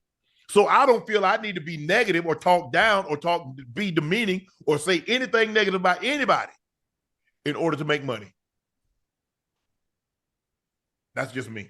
I don't know. They gonna get it together at some point. Listen, after 10, 15 years, you know, maybe Dwight could be the big man, or maybe Shaq could be the big man. Say, hey man, let's get on the call, let's squash this. But I think Dwight tried to say, didn't Dwight say he liked to, you know, have a conversation? Look, I don't know if it doesn't really need to be on the podcast. These two men can squash this. Yeah, you know what I'm saying, Ocho? Yo, y'all go to a private, say, hey, bro, what's the deal with me, man? What's going on? I mean, being Superman, you big Superman, it ain't that serious. Because Marvel Comics own it all. So it's not like we could, you know, really benefit off the name. of it. Yeah. So that's what I don't get. I just like, look, it's enough. I just hate, and I've made it. I've been like, man, I ain't fit to go back and forth with people that look like me in my community and go back and forth. Well, hey, since you feel like that, I'm glad you feel like that. So I ain't got to pay your money, man. Since we ain't gonna. Oh no, you gonna run me my money? You just said we ain't got to go back and forth. You don't want to go back and forth. No, we ain't gonna go back and forth. You gonna go to the bank and bring your ass forward with my money. That's the only back and forth I want to go with. I don't know what you're talking about. No. That got nothing to do with that. Now your energy. Now your energy changed. No, my energy is you've been talking about your. First of all, you owe me more money too, but I let that slide. Whoa. What are we talking about? Hey, Chad, do y'all remember y'all Ocho said OBJ, we're gonna have X amount of yards? I let that one slide. I ain't even bring that up. I let it slide. But if you don't run me my money pronto, it's gonna be trouble. Do you have now Apple come on Pay? with it. Again, let me try this again. Do you have Apple Pay? Do you have I got Ocho Pay. Apple don't owe me. Okay, Ocho but owe me. Ocho uses Apple Pay, so that's my point. No, I want Ocho to use Ocho Pay. I don't have Ocho Pay. I have You ain't got Ocho Pay? Yeah. Oh, I have, you better I have have Ocho Apple Pay. Pay. I could pay you right now. So what's going to end up happening Ocho. is you're not going to accept my terms in which I'm trying to pay you. Whoa, oh, hold on, wait a minute. How you gonna owe the bank and tell the bank they gotta accept your terms But on I'm which not you the gonna pay bank. the bank? I'm the man with the money. I'm the If bank. you're the bank and I'm trying to pay you my money, I'm giving. Wait, what is you? See, you don't want it. You don't want it. You don't want it. I listen. I'm What gonna you mean hold I on don't to want it it? for you. How about that? No, you don't. Whoa. So now you telling me my money drawing interest in your pocket? What the fuck is this? What's that? What? Hey, Chad, where they do that at? Am I missing something? I missed something. But listen, and you might want to get Apple Pay. It's 2025. The fact that you don't have these devices on your phone is beyond me. It makes life It ain't easy. beyond me. PayPal, Apple Pay, Cash App, Venmo. Didn't I just tell you all my TVs, my Netflix account, my Amazon, Ash has an email. So my thing is Ash. And sometimes she be having too many accounts on, she got to turn off one of her TVs so I can watch TV. I said, hold on, Ash, you watching TV? How many TV you got on? It's my account. Okay. That's what she talking about. It's my account. I said, but I can't watch TV. You want me to send to Ash? Whoa, what Ash? Did you bet? bet I bet you, but you don't have Apple Pay. Okay, then. Pay me. Listen, we've been going 10 minutes now. I'm trying to pay you. We ain't been going nothing. I ain't got no money. I don't see no money. Listen, money out of sight calls a fight, huh? Yeah. I mean, listen, I don't want. I don't want. No, I'm not. Oh, whoa. They're talking about just down. No. I'm not finna change me. I don't got no cash apps. Just I got all that download stuff on my phone. Download it. I don't know how to download it. My phone don't take except downloads. You got what? But my pockets, won't you download 4,000 in my pocket? Download that. But you don't want it. In a minute. Hey, listen, no, you're not. Listen. No. You're gonna have to get it in blood then. You're gonna have to get it. Oh, yeah. Don't mind if I do. Let me take my break. I don't want to mess these Tiffany's up. I was hoping you say that. Let me take this wrong. Shit. Hold on. What?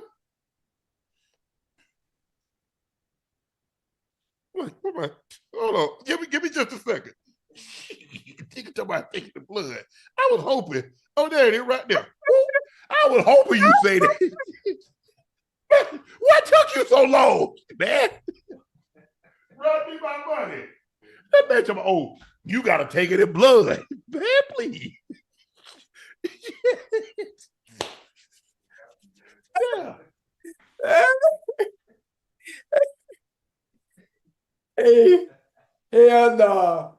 Hey, well, you got my stomach hurting.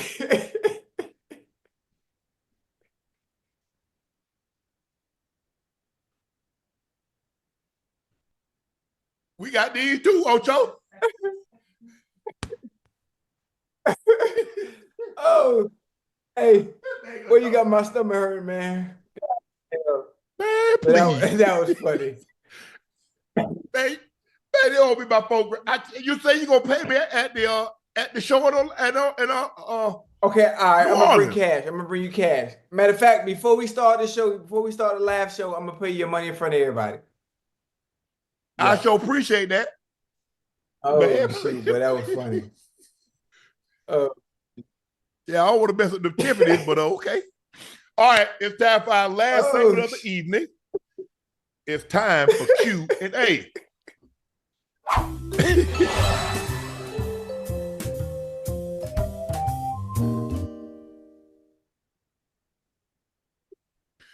Rodrigo Burrito? Is that his real name? Well, whatever. Hey, y'all. Hope y'all have been having a great start to the new year. Ocho, pay 4K in pennies. First of all, you don't realize how heavy 4K in pennies is. That's what you don't realize. That's the thing. Because I had to get a wheelbarrow when I paid Alfred Williams and Susan B. Anthony. 4,000 in pennies, that's a lot of pennies. He don't want to do that. He don't want to do that. Arizona says we got a foot of snow in just a day and over half here in Cincinnati. What's the worst weather emergency you witnessed? You know what? I've been. Well, you know what? Hurricane Andrew in 1994. I don't know if that. I mean, obviously that counts as. I mean, the worst thing I've been in is Hurricane Andrew. It messed Miami up. It messed Miami. Messed down south Yeah. up. Yeah, Oh my Homestead. goodness, Yeah. it was bad. I mean, that was the worst thing I've been into. Yeah. I've been in an earthquake a few times in LA, but nothing, Yeah. to the magnitude of what Hurricane Andrew did to us down here in South. Yeah. Yeah, obviously, if you're in the South, you got tornadoes and you get hurricanes or Hurricane David. But you sure Andrew was in 94? Andrew might have been in 92, Ocho. I mean, 92, 94, it I won think us. so. Look it up. I think it was 92 because we ended up going down there and playing. I played a celebrity ultimate frisbee thing down there. Okay. It was 92. Yeah. But Hurricane David, I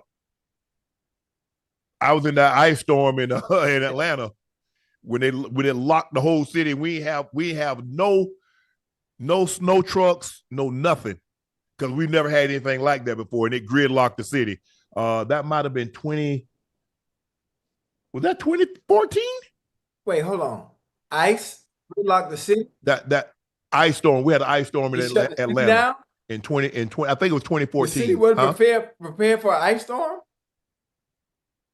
No, hell no, because we don't get no snow we don't get no weather like that in Atlanta. We prepared now. They got snow trucks, Right. that salt trucks and stuff like that. But boy, that thing locked the whole city down. Oh, I'm telling you, I went, Ocho, because that was the year the Super Bowl was in New York, and Right. I was supposed to go, and my flight was at 4:30, and it started. I was like, man, let me go ahead and go. So I left my house at 1 p.m. to go catch a 4:30 flight. I missed the flight. By the time I got off the interstate and got back and turned around, I walked to my house at 6 a.m. 6 a.m. that morning. 6 a.m. That's how bad the traffic was. Golly. When I say it locked the city down, if you were in Atlanta that time, you know exactly what I'm talking about. Locked it. Hey, it was worse than Freaknik. Hell no. Pat Dub said, how you holding up in LA, and what are your thoughts on another round of Evans versus Lattimore? Man, that thing gonna be epic. It's gonna be nice. Now I'm not. What, is he gonna be playing, Ocho? I thought he was Nick hurt last week. I'm not sure. If he's going to play this game. I'm hoping he does, because I think when I think about the Commanders secondary, the only person that will be able to match up well against Evans is Lattimore. I think Lattimore should also ask. I'm not sure who the D coordinator is for the Commanders. He should also ask to follow Evans wherever he goes. Yeah, when the lockdown the city, Ocho, back to what I'm saying, I had a generator, so my whole house was operational. I was the only one on my block. The house was operational because I had a generator. So, like, if the power goes out, within 5 seconds, my generator run, and it'll run, just continue to run. And if something goes wrong with it, it'll send a signal out, and they'll come, if it needs gas or whatever the case may be. But I was great. Great. Hold on, you ran out of food. You had anybody over there with you, or you were solo? Huh? Nah, I didn't have anybody come on. I offered my neighbors right across the street from him, Mr. Charles and Miss Mary. Rest her soul, Miss Mary passed a couple of years ago.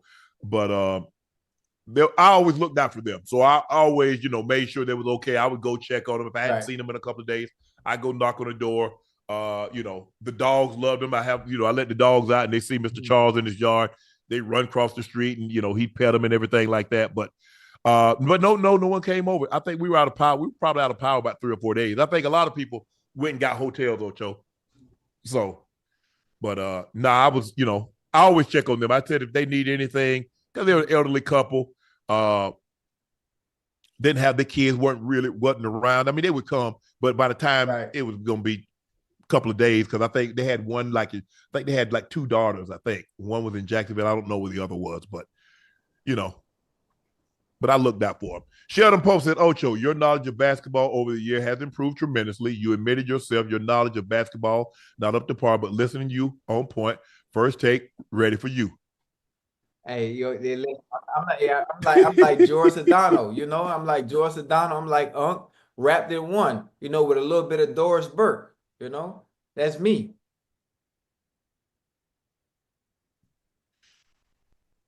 Ocho, you know what time it is? What? It's 9 p.m. West Coast time. So that means it's your birthday, East Coast time. Yeah. You see vibrating, you know, we celebrate. You can't see me. Where you go? So chat, y'all wish happy birthday. Happy birthday to Ocho. This is what 57 look like. You hear me? Huh? It's what 57 look like. Too bad you ain't be able to shake the covers on your birthday. Huh? I can. Don't worry. I can shake some covers now because I got. I see you back. I see that nightcap I'm at my place. Now listen, I can shake. No, you ain't your place. No, you at that place. Remember I left. I'm in this is a new spot. Oh. Yeah. I don't play. You know, I gotta stand on business. Oh. Yeah. Now if you see that Christmas tree behind me, then you know where I'm at. Yeah. You was there the other day? Yeah.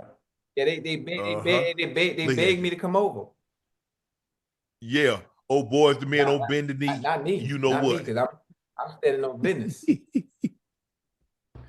A said, Nightcap, you guys doing great work. When there's a dull moment, you guys are here keeping it real and motivating. I effing love you. Hey, I love you too, sir. I love you too. Hey, he don't run me my money. Ain't gonna be much to love on those. Hey, he need to break bread. NFL matchup highlight says, what's up, Uncle Ocho? Just wanted to know y'all thoughts about Sean Taylor and how he compared to Ed Reed, Troy Polamalu.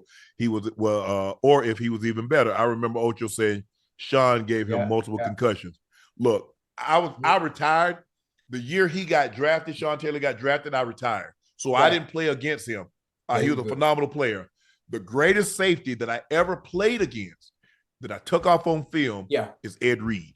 Now, that's not a knock on no other safety, and I'm sure there are some great ones. Troy, I played against Troy as a rookie, but Ed Reed is the greatest safety that I ever saw with my own 2 eyes that I ever took off. Obviously, I had to deal with Ed for a decade straight, man, 2 times a year.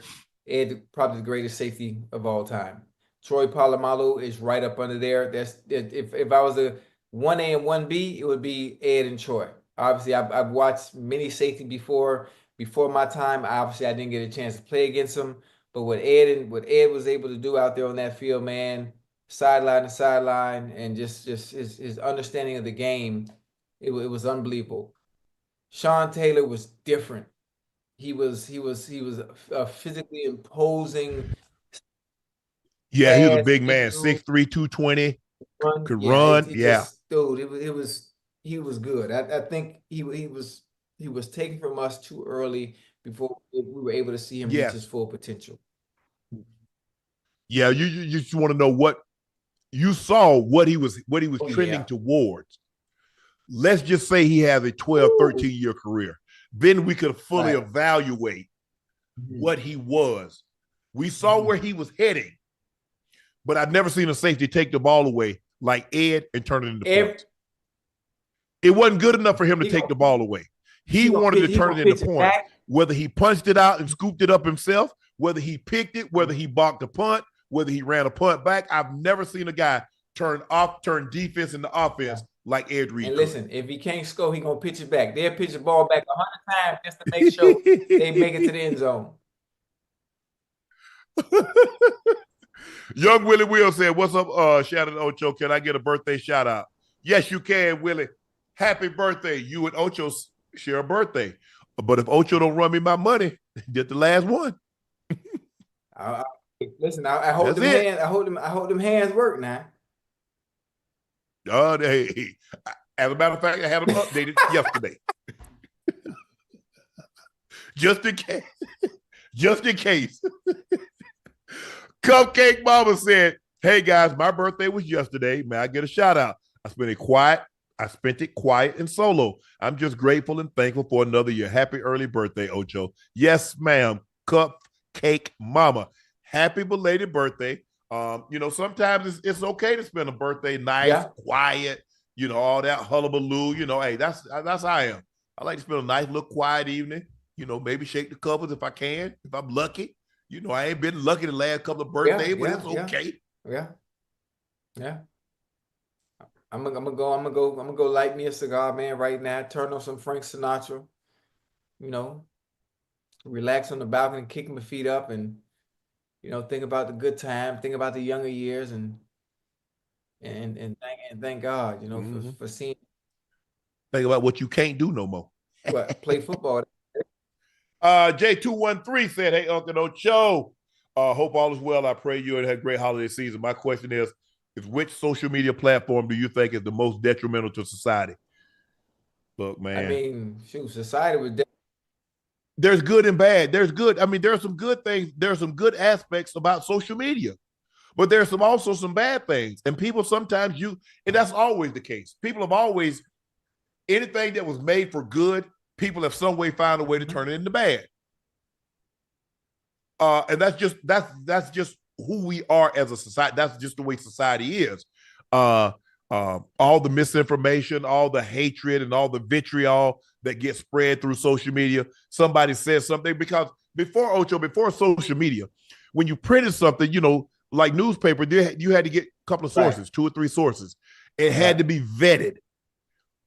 Or because you was worried about, getting sued for defamation or liable. Now on social media, man, that thing's spreading whatever.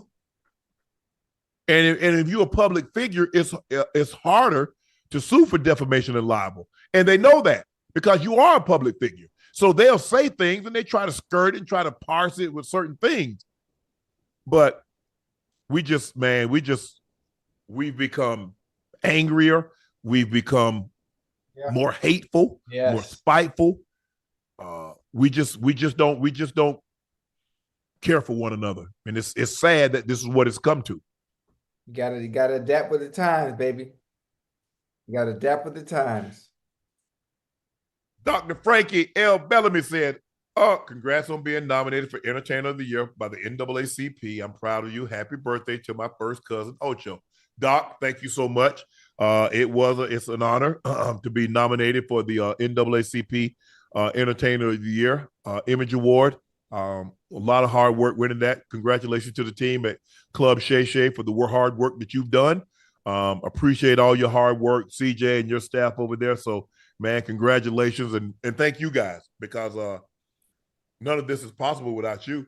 Be it Nightcap, Club Shay Shay, me being on First Take, whatever my ventures are, you guys have been very, very supportive. So I want to thank you for making all this possible.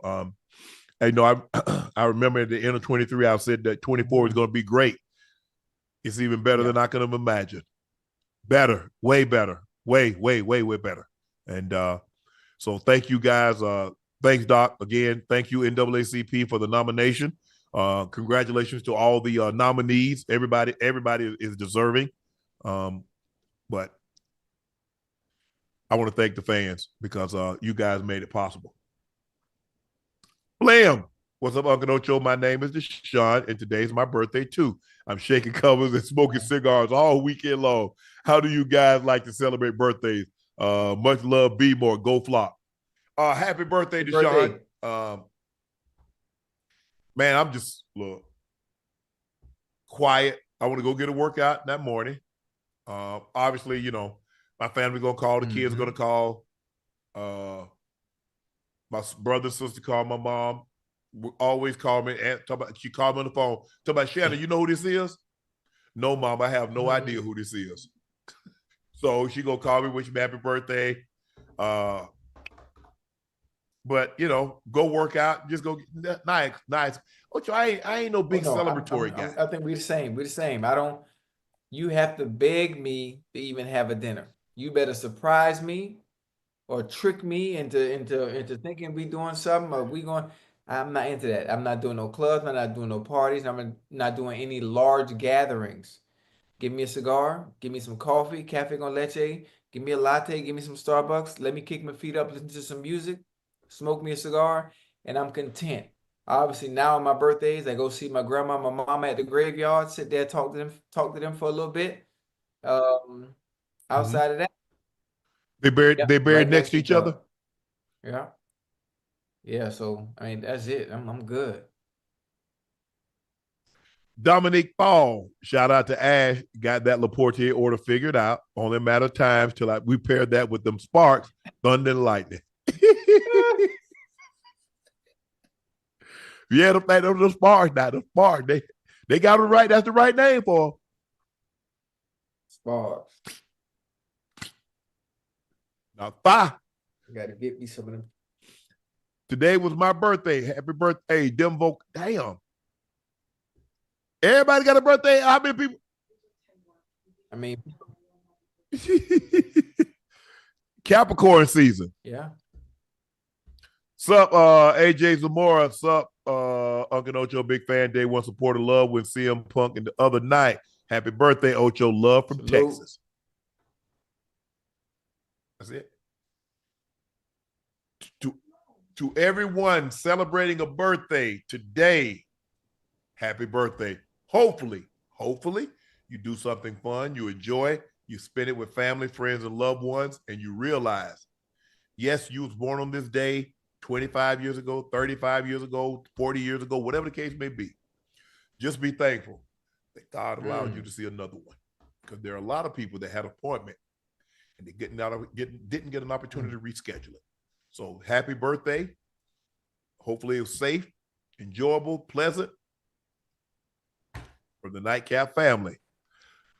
Thank you for joining us for another episode of Nightcap. Y'all know me. I'm your favorite Shannon Sharpe. That guy, Liberty City's own. Bingo, Ring of Fame honoree, the Pro Bowler, the All-Pro. That's Chad Ochocinco Johnson. Please make sure you hit that subscribe button. Please make sure you hit that like button and go subscribe to the Nightcap podcast feed. Guys, you have helped us grow immensely. And for that, Ocho and I can't thank you enough. Thank you for your support. Thank you for your continued support. Because of you, you allow us to be who we are, and you allow Nightcap to grow expeditionally, day after day, month after month, year after year. So here at the Nightcap family, we want to thank you. Make sure you check out Shea by Laportier. We have it in stock. The holiday season is not done yet. We got Valentine's Day. We got St. Patty's Day. We got a number. And there's so much to be thankful for. What better way to celebrate any occasion than with a bottle of Shea by Laportier? And if you can't find it in a city or state near you, just order it online. We'll ship it directly to your door. And please drink responsibly. Go check out my media company on all of its platforms. That's Shea Media, and the clothing company, 84 with 84 being spelled out. Our newest release just happened last month. New shirts, sweats, beanies, koozies, and mugs. Quantities are limited. Oh, here's the mug. Y'all see that?